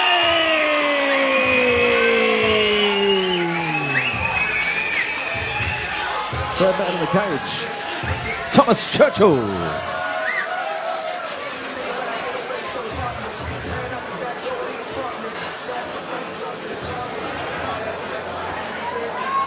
This fight brought to you by Q-State Electrical, your one-stop shop for residential and commercial electrical. No job is too big or too small, as Jack James and Tsubasa Mori head into the cage here tonight. And immediately you can see the size of Mori. Jack James being a former middleweight. Look at the size of Mori. Absolutely. He's got that huge frame and he knows how to use it fighting on the outside particularly. He's quite rangy, especially with that lead hand, and he uses it to usually place people against the cage, but just then unsuccessful because Jack James knows where he wants to take it and it's going straight to the ground. Yeah, he makes no bones about it, does it, Jaden Binney? I mean, he gets a hold of that leg as soon as he gets Mori to throw. Yeah, I've trained with Jack a little bit, and he's very good on the fence. This body lock is not where Mori wants to be. Jack's going to look to drag him down, and then he's just going to start dropping elbows on his face for 5 minutes. It's been the MO with him, hasn't he? He drags him to the ground, no flash in it at all, zaps the gas tank, makes them concede positions, and then rains those elbows down. It's funny because we were a little bit gaslit in the first couple of seconds. The boys were trading leg kicks. We thought for a second there maybe Jack's going to stay there, but absolutely not. He's on the back. He's already got floored Mori twice within a minute 20, so it'll be exciting to see where this goes. Yeah, this first round already got his fingerprints all over it. But Tsubasa Mori fighting out of the Parastra Tenma Gym in Osaka, Japan. I mean, they got him in the corner. They seem very, very composed, and so does Mori himself. Absolutely. For someone who hasn't trained for a very long time, he's got great presence and composure within his fighting. I guess that's maybe a testament to how active he's been in such a short amount of time. It absolutely has to be a consideration. Terrible spot for Mori to be right now. Jack James threatening the neck while also just sitting on the back and pitter-pattering. It's almost all upside, this position, isn't it, Jaden? Yeah, absolutely. You can see Jack's just gotten that wrist right on Maury's wrist here, so he's just going to get flattened out, and it makes it almost impossible to stand back up because you pretty much can't free your wrist when you're butted up against the fence like that. 100%. It's almost become that spiral ride position, doesn't it? He's got the leg on one side, the handcuff on the other. Just a terrible position here. And there's no beautiful jiu-jitsu type escape from here, is there? It's almost like explode, get something back. Get the leg back, get the wrist back. Absolutely. Maury could look to limp arm his arm backwards, but it's going to be hard when Jack forces him up against the cage, so that escape is not there. And basically he's limited to choosing to get beat up. Crush control just gives you such good dominance on both sides of the body. It makes it extremely hard to posture, get your balance behind you, get your mid center back again. And as you can tell, Maury's really struggling to find a solution to this problem. I'll tell you what, he hasn't stopped moving though. Double hooks in for Jack here. Dangerous. Oh, that is under the chin. Maury's struggling. Jack James doing Jack James things. It looks like Maury is just willing to go out here because that is under the chin. We can see a little bit of the hand, so it's not completely under. Jack James, right as I said that, he cinches that back up. Is it just will that is keeping Maury in this fight? I think he might just have an inkling of his chin in there, which is just saving him, but it won't for much longer. It's only so long you can stand in a position like this, and there's nowhere else to go but a worse and deeper position.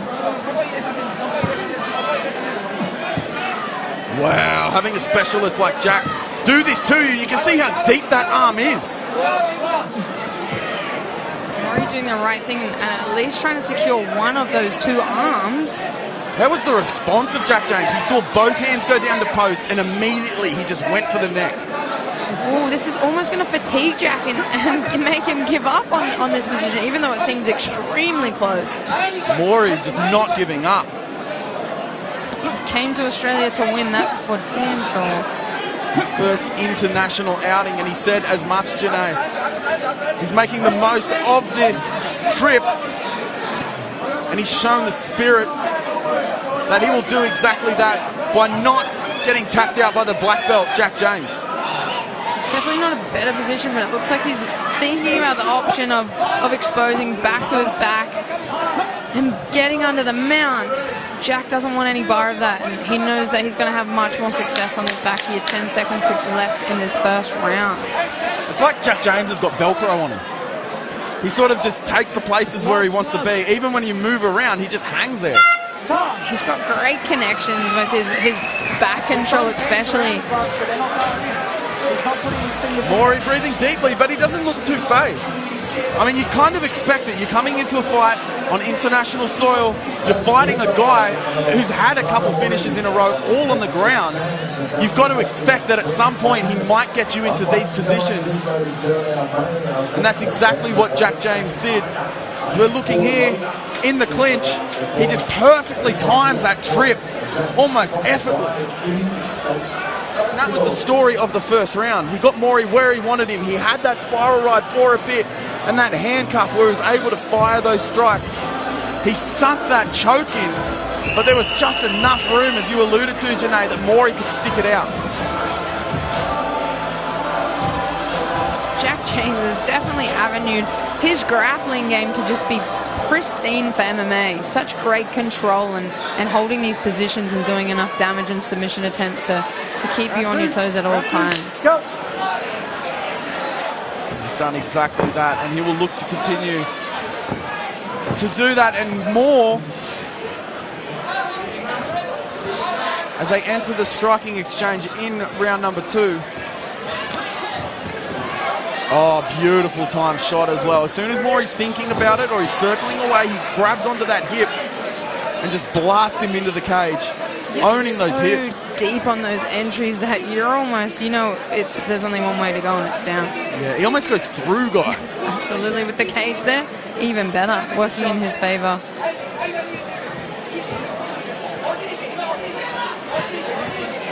Oh, Maury doing a great job to get that knee back. That's definitely your first point of call if you want to get back to your feet.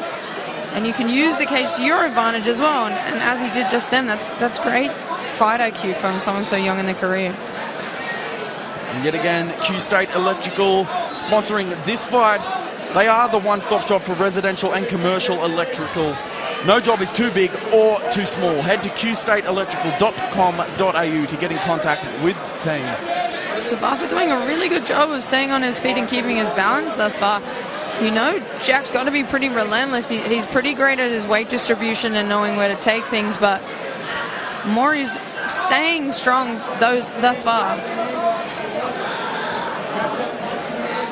When you fight a guy like Jack James, he's going to get his grappling off sometimes. It's almost like you've got to make him earn every little last bit of it, and it looks like Maury, that's exactly what he's trying to do. At least zap the gas tank at the very least. Jack James showing no sign of diverting from this path. He's going to make Maury work to escape, or he'll spend 3 rounds doing exactly this. Absolutely. We've already chewed up 2 minutes of this second round. Another takedown attempt by Jack. Not as deep as the other entries that he's been able to get. Maury's kind of figured out his weight distribution and sort of been able to control where his hips sit for the time being. Yeah, he's right in that corner there, so they're probably giving him some fantastic advice. We have seen a little bit of an improvement in his ability to keep Jack at least off him enough to stay upright. This might be another time, Jack, that we see that frame being utilised and could be utilised even for Maury at this stage, just to create some space and get his hips out so that he can make his way back into the centre of the cage. Yeah, I agree. Sometimes it is just shaking it up and changing and showing something else, because you're in a stalemate against the cage, but the cage is arguably a spot where you are losing. Absolutely. I mean, you're not taking too much damage here and you're not getting taken down, but you're also not winning at the same time. So it's one of those things. It's interpretive in martial arts, and that's been the theme of the last couple of months this year of bad judging decisions. And this is one of those positions that makes it a little bit questionable. Which way is it going to go? And is this how you win fights? 100%. Jack James doing enough to keep them against the cage. He's staying busy with those knees. Maury almost just fending him off.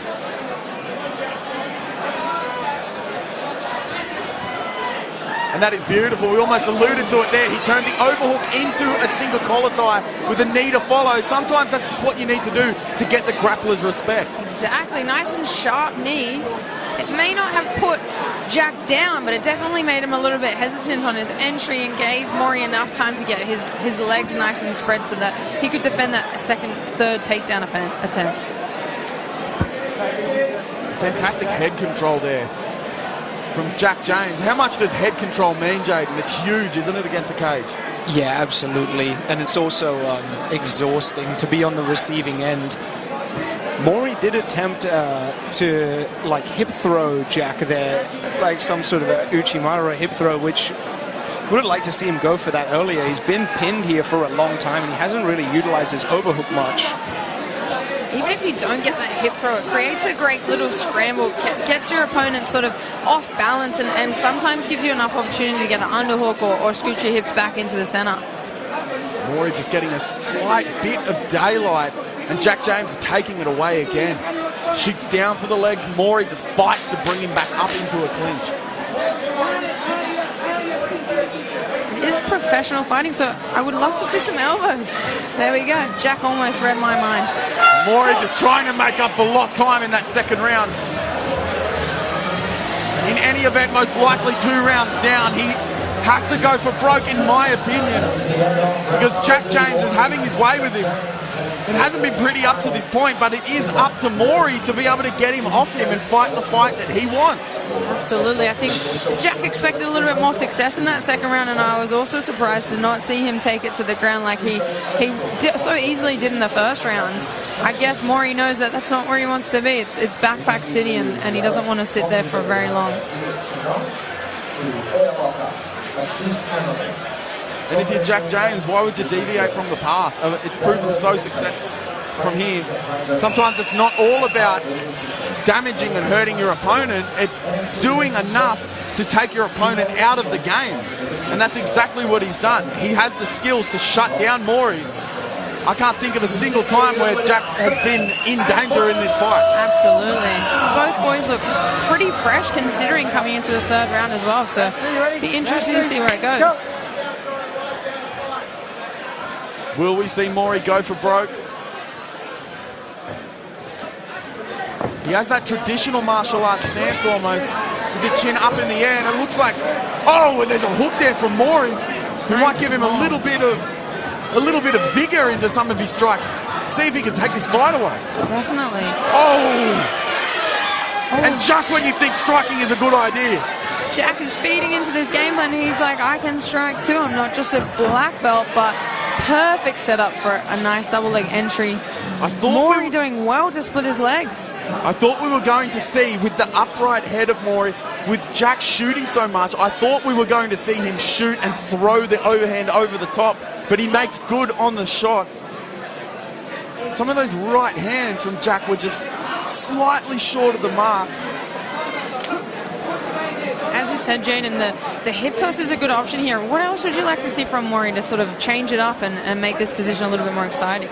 Yeah, like you said, even if it doesn't work, it will create a scramble, which is exactly what Maury needs right now because, like you said, Jake, he's probably not got the first 2 rounds, so he really needs to make something happen now. Yeah, at this point in time, you're losing anyway. Like try that hip toss. You might get space. You might break from the cage. You might get a scramble happening. But it's better than this. It has to be better than this. It's been 2 rounds of this. He's getting some knees through in this clinch, even though he is on the cage and losing this position, but sometimes some of those knees can wear your opponent down.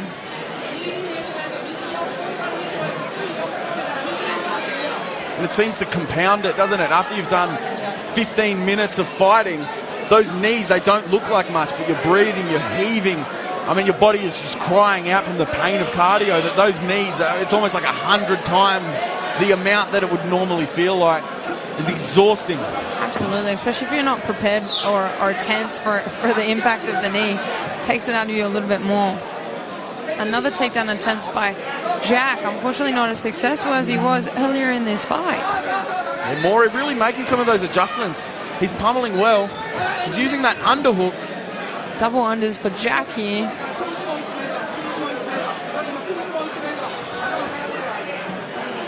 As soon as one of those hands is in a free position, though, Jack is throwing those punches up, and they do add up. Definitely. Like we said, this isn't the prettiest position, but at the end of the day, Jack's definitely dominating it. He's striking, he's working on his attempts for the takedown, and he's still holding that perfect head control with a bit of a body lock. Make no mistake, it is the onus of Maury to be able to turn this round and get back in the fight. Jack with the winning formula. And it's just so difficult. You get to see, for Maury to even fight for anything, to get anything back, to get a wrist back, to be able to fight and get a grip back, it's a fight in itself. So he's almost 4 fights deep. He's losing the position on the cage. He's losing the head control. He's losing the grip fight. I think it is a little bit of a testament to Maury's immaturity in his career, where he's keeping those hips faced the one way the entire time. There is an opening to switch it the opposite direction. That gives him a little bit of space, or at least gives him the opportunity to try work for the far underhook and maybe turn this position around. He's not even really trying for that. He's just kind of accepting this position at the moment, and therefore he's just getting pitter-patted. It's just the onslaught of Jack James. I mean, he's almost made him gun-shy in more ways than one. There's that Uchi attempt that we talked about. Would love to see more of that, or a little bit more commitment of it. Get Jack James hopping at least. Yeah, and to your point, he's had that underhook for a while. He could shift his hips, turn that underhook exactly into a single collar tie, use it to turn. Instead he uses it for some knees, and that keeps his hips right directly in front of Jack James.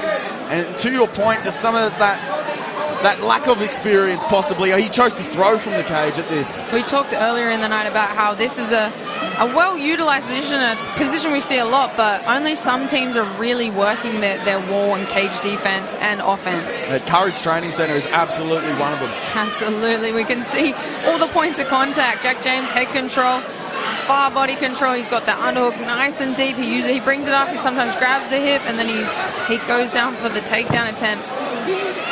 Really good knee from Maury, but then he just ends up back against the cage, and it seems to be the same old story. Even now, you should be breaking, hoping for a head kick, something, because that is 3 rounds down. He's now got sucked into the game. Absolutely. That was bell to bell, pretty much all Jack James. I think it just alluded to what you just said at the end. It was just Maury getting sucked into the game of Jack James.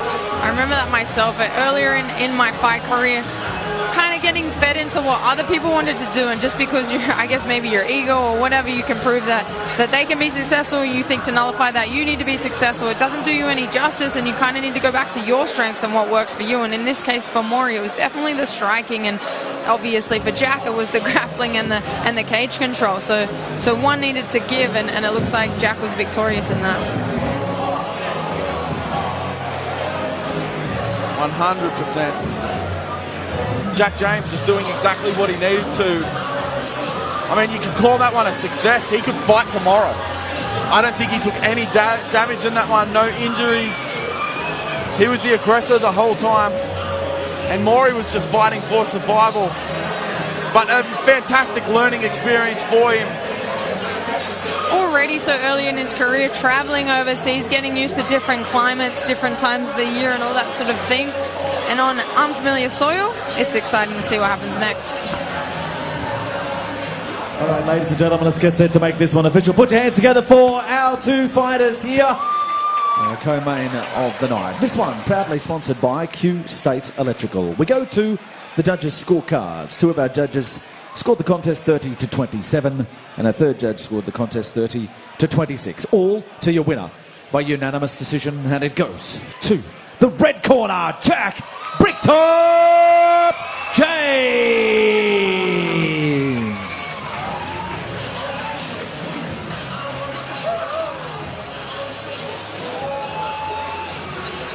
All right, ladies and gentlemen, we'll grab a few words with our winner. A very happy winner at that first international fight and first international win. Yeah, thank you, Beatdown Promotions. Thank you all my team. Thanks for giving me an international opponent. It felt really special the whole lead up to this and putting in all the training. Talk us through that fight. It's one you had to be patient. You had a pretty clear game plan, and look, I suppose easy to say from the outside, but it looked like it all went to script for you. Yeah, the game plan was definitely be a bit more active. I'm a little bit scared when I go out the back, and Coach Bone's he's gonna have a fair few words for me. But I suppose at the end of the day, we're winning fights, but it's still pretty bittersweet. I would have wanted to put more work in, but I mean, just how it went. But you are continuing to build momentum. Your career, it's moving in the right direction. Yeah, and I mean, maybe that's just another skill, trying to practice being really patient, maybe not taking too many risks, but it's not about that. We've got to take risks and we've got to improve ourselves, which maybe I didn't do this time, but we'll work on it and we'll do it next time. But at the same time, was it a really good learning fight for you? Yeah, really good learning fight. I just want to say thanks to all my sponsors as well, NXTgen Constructions Queensland, Kai Signs, Bell Property, Strangle, May Meats, always helping me out, giving me heaps of meat, but also all my coaches and training partners. Machine Gun Joe, we got Declan, we got Coach Bone, Linda helping out all the time at the gym, and I got so many training partners. Everyone that's here tonight sporting, give me a big woo! Woo! Thanks for coming out. Johnny was helping me out so much yesterday too in the sauna. Thanks, Johnny. Woo! Congratulations. Put your hands together, ladies and gentlemen. It's a pretty happy Bricktop. Jack James goes on his winning way. Such a likeable character there with his team. And again, OG Ian Bone. He had the shoulder shrug when we caught eyes with him, and it was just pretty much that's it. It's just sometimes that's just what it is. Absolutely. I think recently I said this. we need to stop having this emphasis on thinking that KOs sort of grow on trees. They're not as easy to pull off as you think. I mean, Darcy Vendy recently just made it look pretty easy, but it doesn't always happen like that. You can't always think. Sometimes you hit someone with everything but the kitchen sink and it doesn't quite pay off. They just have an iron chin, or you can't put your game plan to use. You just need to problem solve in that moment. I feel like that's what Jack did tonight. And as we roll on to our main event of the evening, we leave it up to James O'Shea to get us started.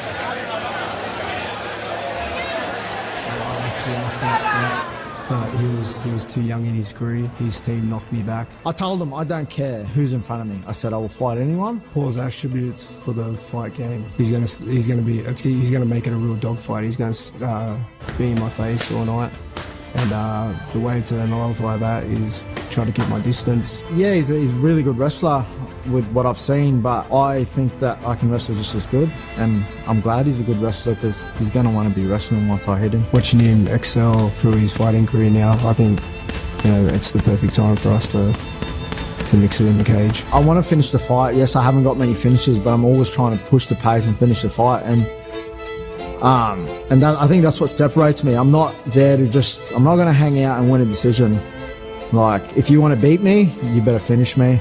Off the bat, it's going to be fireworks. I haven't been in here for 6 years. I'm ready to rock and roll. And I know Paul is ready to rock and roll too. If he comes too close, I'm going to get the takedown.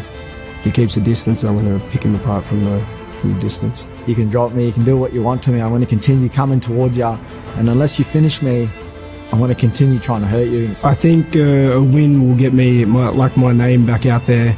Let everyone else know, Showtime's back. Well, ladies and gentlemen, the stage is set. We've had a huge night here tonight. This is Beatdown 4. It's main event time. Eaton's Hill, let me hear you. Are you ready for our main event of the evening?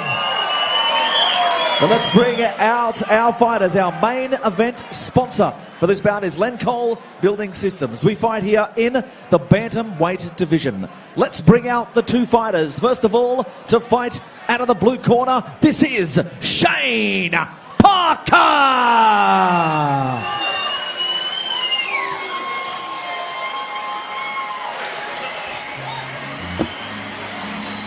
And they call him Showtime for a reason, stepping once again into the spotlight after a 6-year layoff.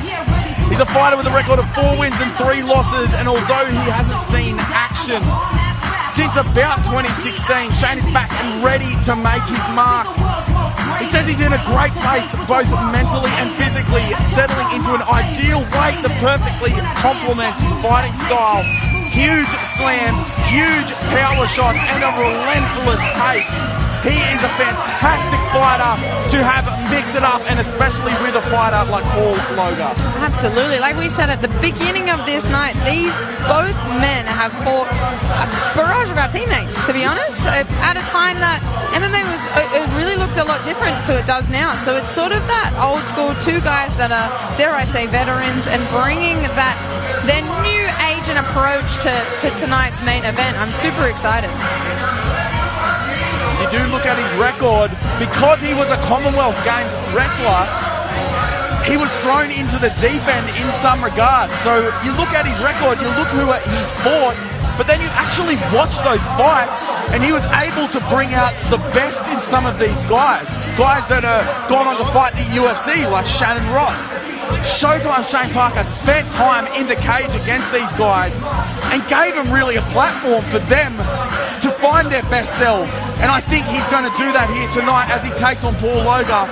Because like Paul Loga said, this guy's going to need to kill him to beat him. And Showtime Shane Parker will damn well try.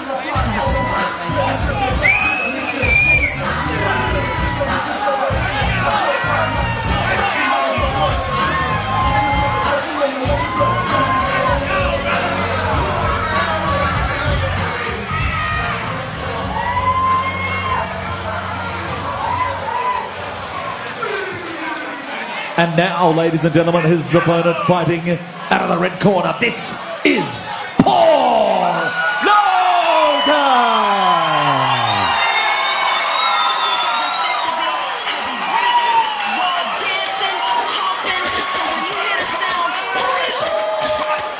for cover, motherfucker. Paul Loga. The crowd ecstatic to see him come out. His brother Mario sitting front and center to cheer his best mate on. 14 fights.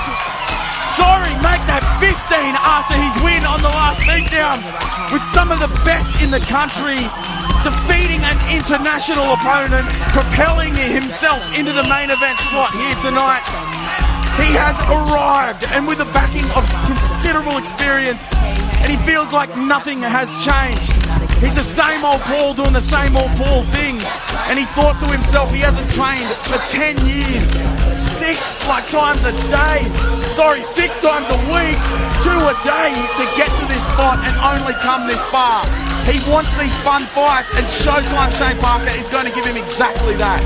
Exactly. You know that those years of experience and years of training have accumulated to a bunch of fight IQ, and I remember preparing the boys for both of these guys and knowing that they were both formidable opponents. We really had to come up with some great ideas to nullify the looks that both of these guys offer. I know when I saw this main event written on paper, I was absolutely ecstatic. Can't wait to watch it.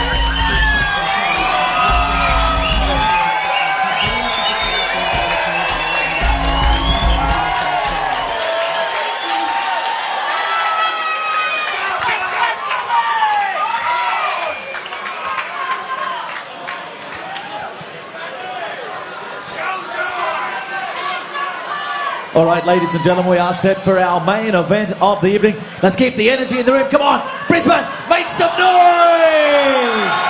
It's time for Beatdown! Main event of the evening. This one brought to you with thanks to Lenco Building Systems. Introducing you to our 2 fighters. First of all, standing across in the blue corner. He weighed in officially 61.65 kilos. From Castle Hill, he's trained out of the Showtime Fight Club. His professional record, 7 fights, 4 wins and 3 losses. Ladies and gentlemen, tonight he is back. This is Shane Showtime Parker!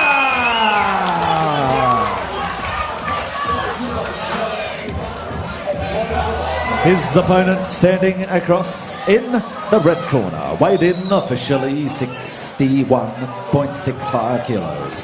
From right here, Brisbane, the River City, Queensland, trained out of the Base Training Centre. His professional record, 15 fights, 8 wins and just the 7 losses. A man needs no introduction anywhere across Australia. Brisbane, make some noise. He's all energy, all action, Mr. Anywhere, Anytime. This is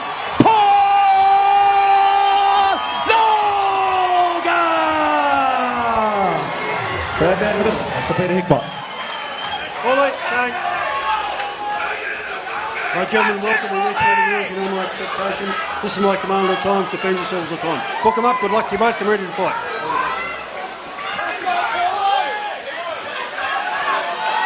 Well, don't we have the best seat in the house for this main event on Beatdown Promotions for tonight. We're watching these bantamweights go head to head. And thank you to Lenco Building Systems, making it possible for all your steel framing and truss needs. Get in contact with the steel experts at Lenco Building Systems. Lenco.com.au for more info. Guns blazing already 10 seconds into this fight. I like Loga using feints. They set up some of those strikes, and Shane Parker hitting the shot very early, and Paul Loga looking to hit that kilo. Parker a little frenetic to get that off. And Paul just chomping down on it like a dog on a bone.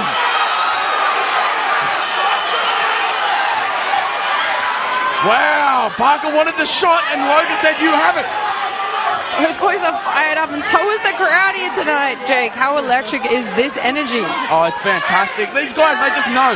They know from the last show and the show before that, and especially when Paul Loga's fighting. These fights are just insane. They're fantastic.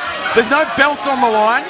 There's no belts that people can win and then hold on to. There are just good fights each and every time, and this co-main is no different.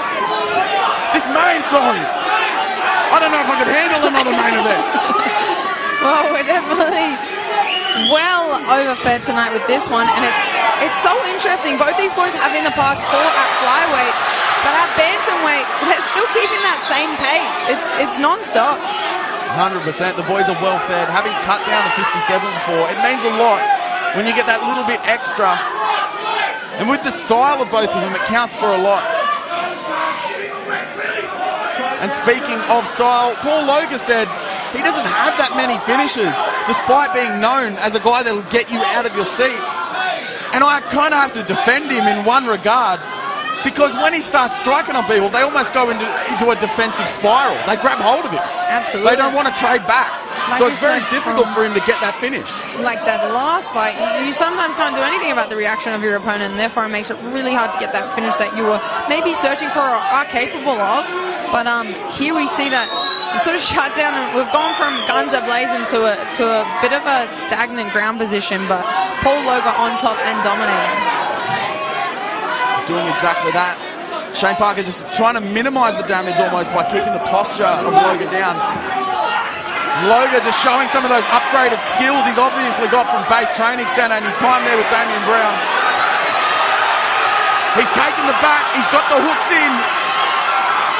Parker doing well to try and survive, getting the choke hand off.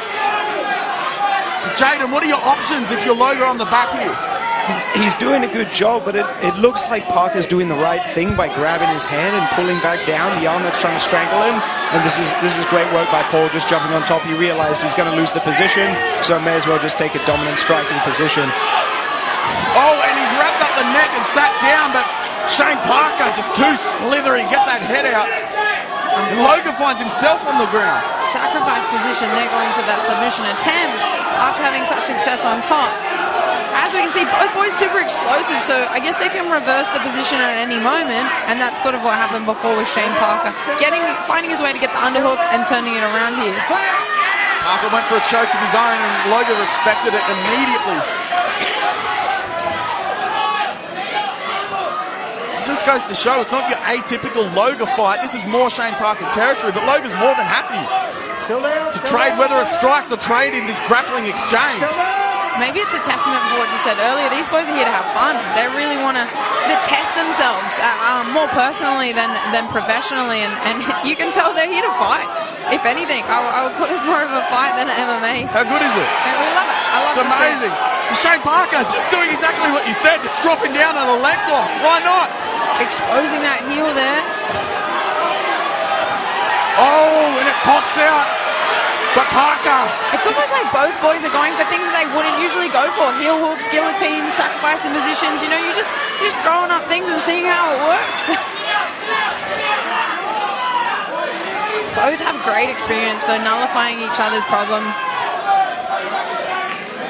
Parker just showing the same old form, isn't he? It's like he hasn't lost a step. Floating over the top, doing some of those Showtime things. Nearly the end of this round, we haven't seen either boys stop at one moment. Oh, you can hear those shots to the ribs. Parker tries to build up some sort of mat return. What a great round. Insane.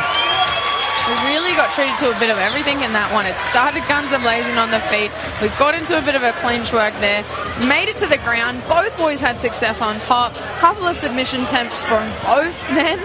What more could we want, guys? And that was a fantastic shot, just kicking up the low kick of Loga, and Loga throwing on back. The beauty of this fight is something you alluded to, Janae. There's no one protecting their O. These boys have been in there. They've had their lickings. They've given them out. There's no one defending a belt, trying to get to the final bell. They're just getting after it. They're just trying stuff. Absolutely. And that's so exciting for them. I love this season that they're in. They get to really just enjoy themselves out there. And it's sort of another reason why MMA is almost overtaking boxing, because we just get to see everything, you know? People putting it all on the line. Somebody, unfortunately, has to lose. But either way, we get a bloody show out of it. That's for sure. Go to the website,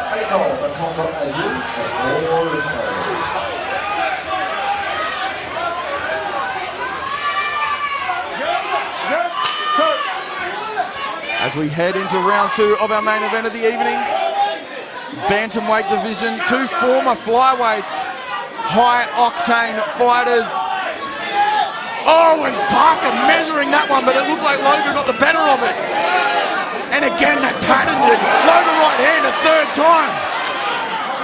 It might have been an eye poke there. And then how's Parker? He says, nah, bro, you're right, it's a punch. He just owns up to it. It's that experience there, being able to sort of chat to your opponent. I mean, these boys know each other. They've known each other for a long time in the scene. They knew eventually they were going to meet, and here they are. It's nothing but respect, but, you know, these accidents do happen sometimes.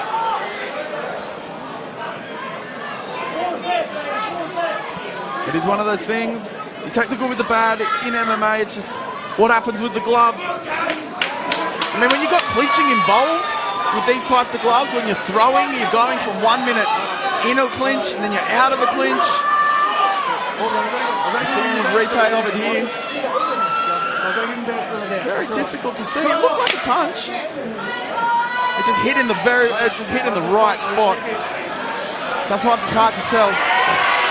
No pace lost, at least. We know these boys are straight back at it. If anything, they got a little bit of a breath back. They've got an assignment. And it's gone. Parker's down, and he's back up again. Still maintaining such explosiveness going up a weight division. You can tell these boys are, well fed, like you said, but nonetheless still athletic. Parker just does not stop.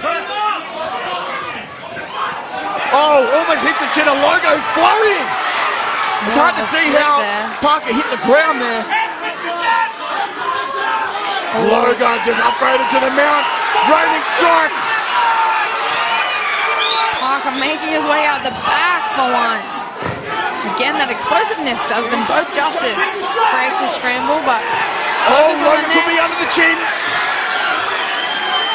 Seems to have shucked him off enough to take that away, and immediately elbow strikes. Parker just so much to think about. The choke, the elbows, it's on the jaw. Parker notoriously hard to finish. And immediately onto the next one is Loga. It's almost pick your poison, isn't it, Janae? It's back and forth. It's like go for the submission attempt, back to the ground and pound. And that's all Peter Hickman wants to see. Both Loga brothers win it here tonight. Absolutely ecstatic. What a moment for Beatdown Promotions number 4. What a way to finish it off for the night. If you could feel the electricity in this room. Everyone on the edge of their feet. I almost felt like we got a bit crowded there for a second. I could feel people breathing down our necks because 100%. they didn't want to miss a minute of that action. It was like the room got smaller. Real quick. We did have the best seat in the house, so I can understand why people want to be here. But well and truly deserved, because that kept us on our toes the whole time. You never knew who was going to come out on top. One moment one was up, the other one was on top. It was just such a back and forth, but eventually Loga found a home. That was insane. I mean, and Loga's ability to just chain it all together. As we cut to the replay of the boys throwing down before. Such great sportsmanship here. We've got Parker carrying around Loga. We knew from the get-go, we knew at weigh-ins these boys were nothing but modest. They were ready to put on a show though, fiery in each other's faces, but nothing but respect during the weigh-ins and this whole fight week experience. And another victory for Paul Loga in the Beatdown Promotions cage. Jubilant in victory. Shane Parker, just the epitome of sportsmanship. Always puts himself out there, leaves his heart out there, for better or worse. We haven't seen him for a few years, but honestly, I miss the man, and I'd love to see more from him. It's incredible. All right, ladies and gentlemen, let's get set to make this one official. Our main event sponsor, Lencol Building Systems. Put your hands together for both fighters. Great energy in the room, great sportsmanship shown by both. But ladies and gentlemen, 1 minute 54 into round number 2. Your winner by TKO, and it goes to the red corner, Paul Loga.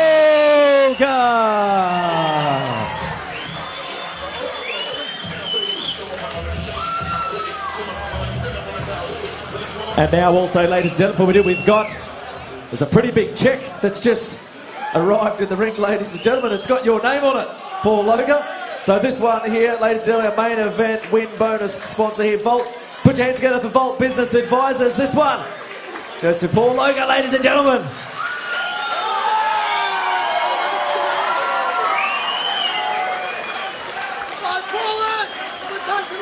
All right, we'll grab a couple of words with their winner.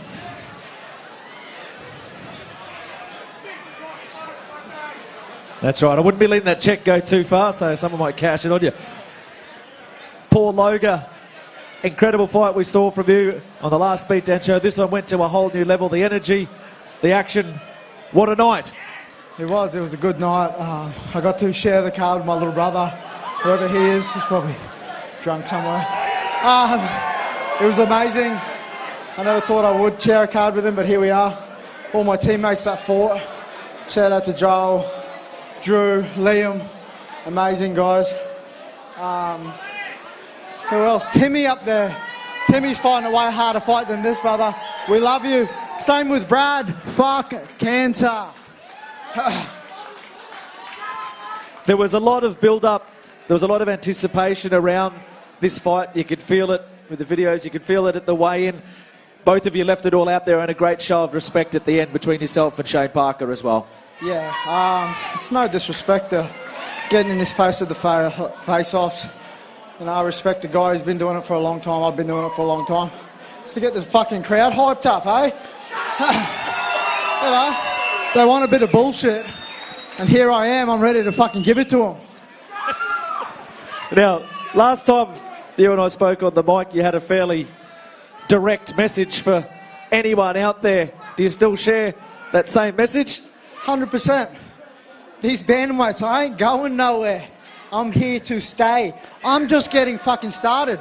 Damo's breathed life into this career. You're all fucked. What are you going to do with the check? All right, this is going straight to the missus. We are expecting a baby girl. Baby, I got us a pram. Let's go. Look, Paul, there's so many people in this venue here tonight. For you, this is a big moment for you. Last but not least, I'll give you the mic. I'm sure there's a few words you'd like to say, and a lot of people you'd probably like to thank again. So I'll hand it over to you. All yours. Number one, my missus. She's 33 weeks pregnant up there, still supporting me. Base training center, honestly, they breathed life into my career. I got there, I thought I was done. Damo's taken me, and here I am, and I'm going to keep fucking going, making these guys proud. And I want to thank all my sponsors. I can't even think of all right now, but thank you. You know who you are. Thanks to my little brother. See you in the next Beatdown, hopefully. You! Ladies and gentlemen, give it up. Make some noise. He's the man of the moment. This is Paul Loga!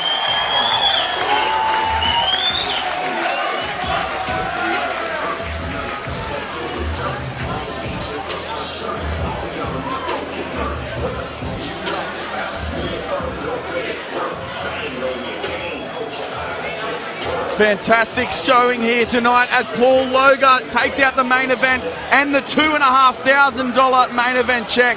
I mean, from the top to the bottom, insane undercard, insane main event, the co-main event, everything we wanted, everything we expected on paper came to fruition. As we go back to the replay, Mark Richardson withstanding the BJJ black belt and getting it done. We had so many crazy upsets tonight. We had blood on our desk even. We had blood on the canvas from the get-go. This barn burner at the beginning here, we thought that was going to go the other way, but it didn't. Then we moved on to Lance Godfrey and Liam Hall. We were very, very well surprised with the first round finish. Second round finish, sorry. Liam did so well, but at the end of the day, Godfrey just knew that when that second round started, he was going to finish it.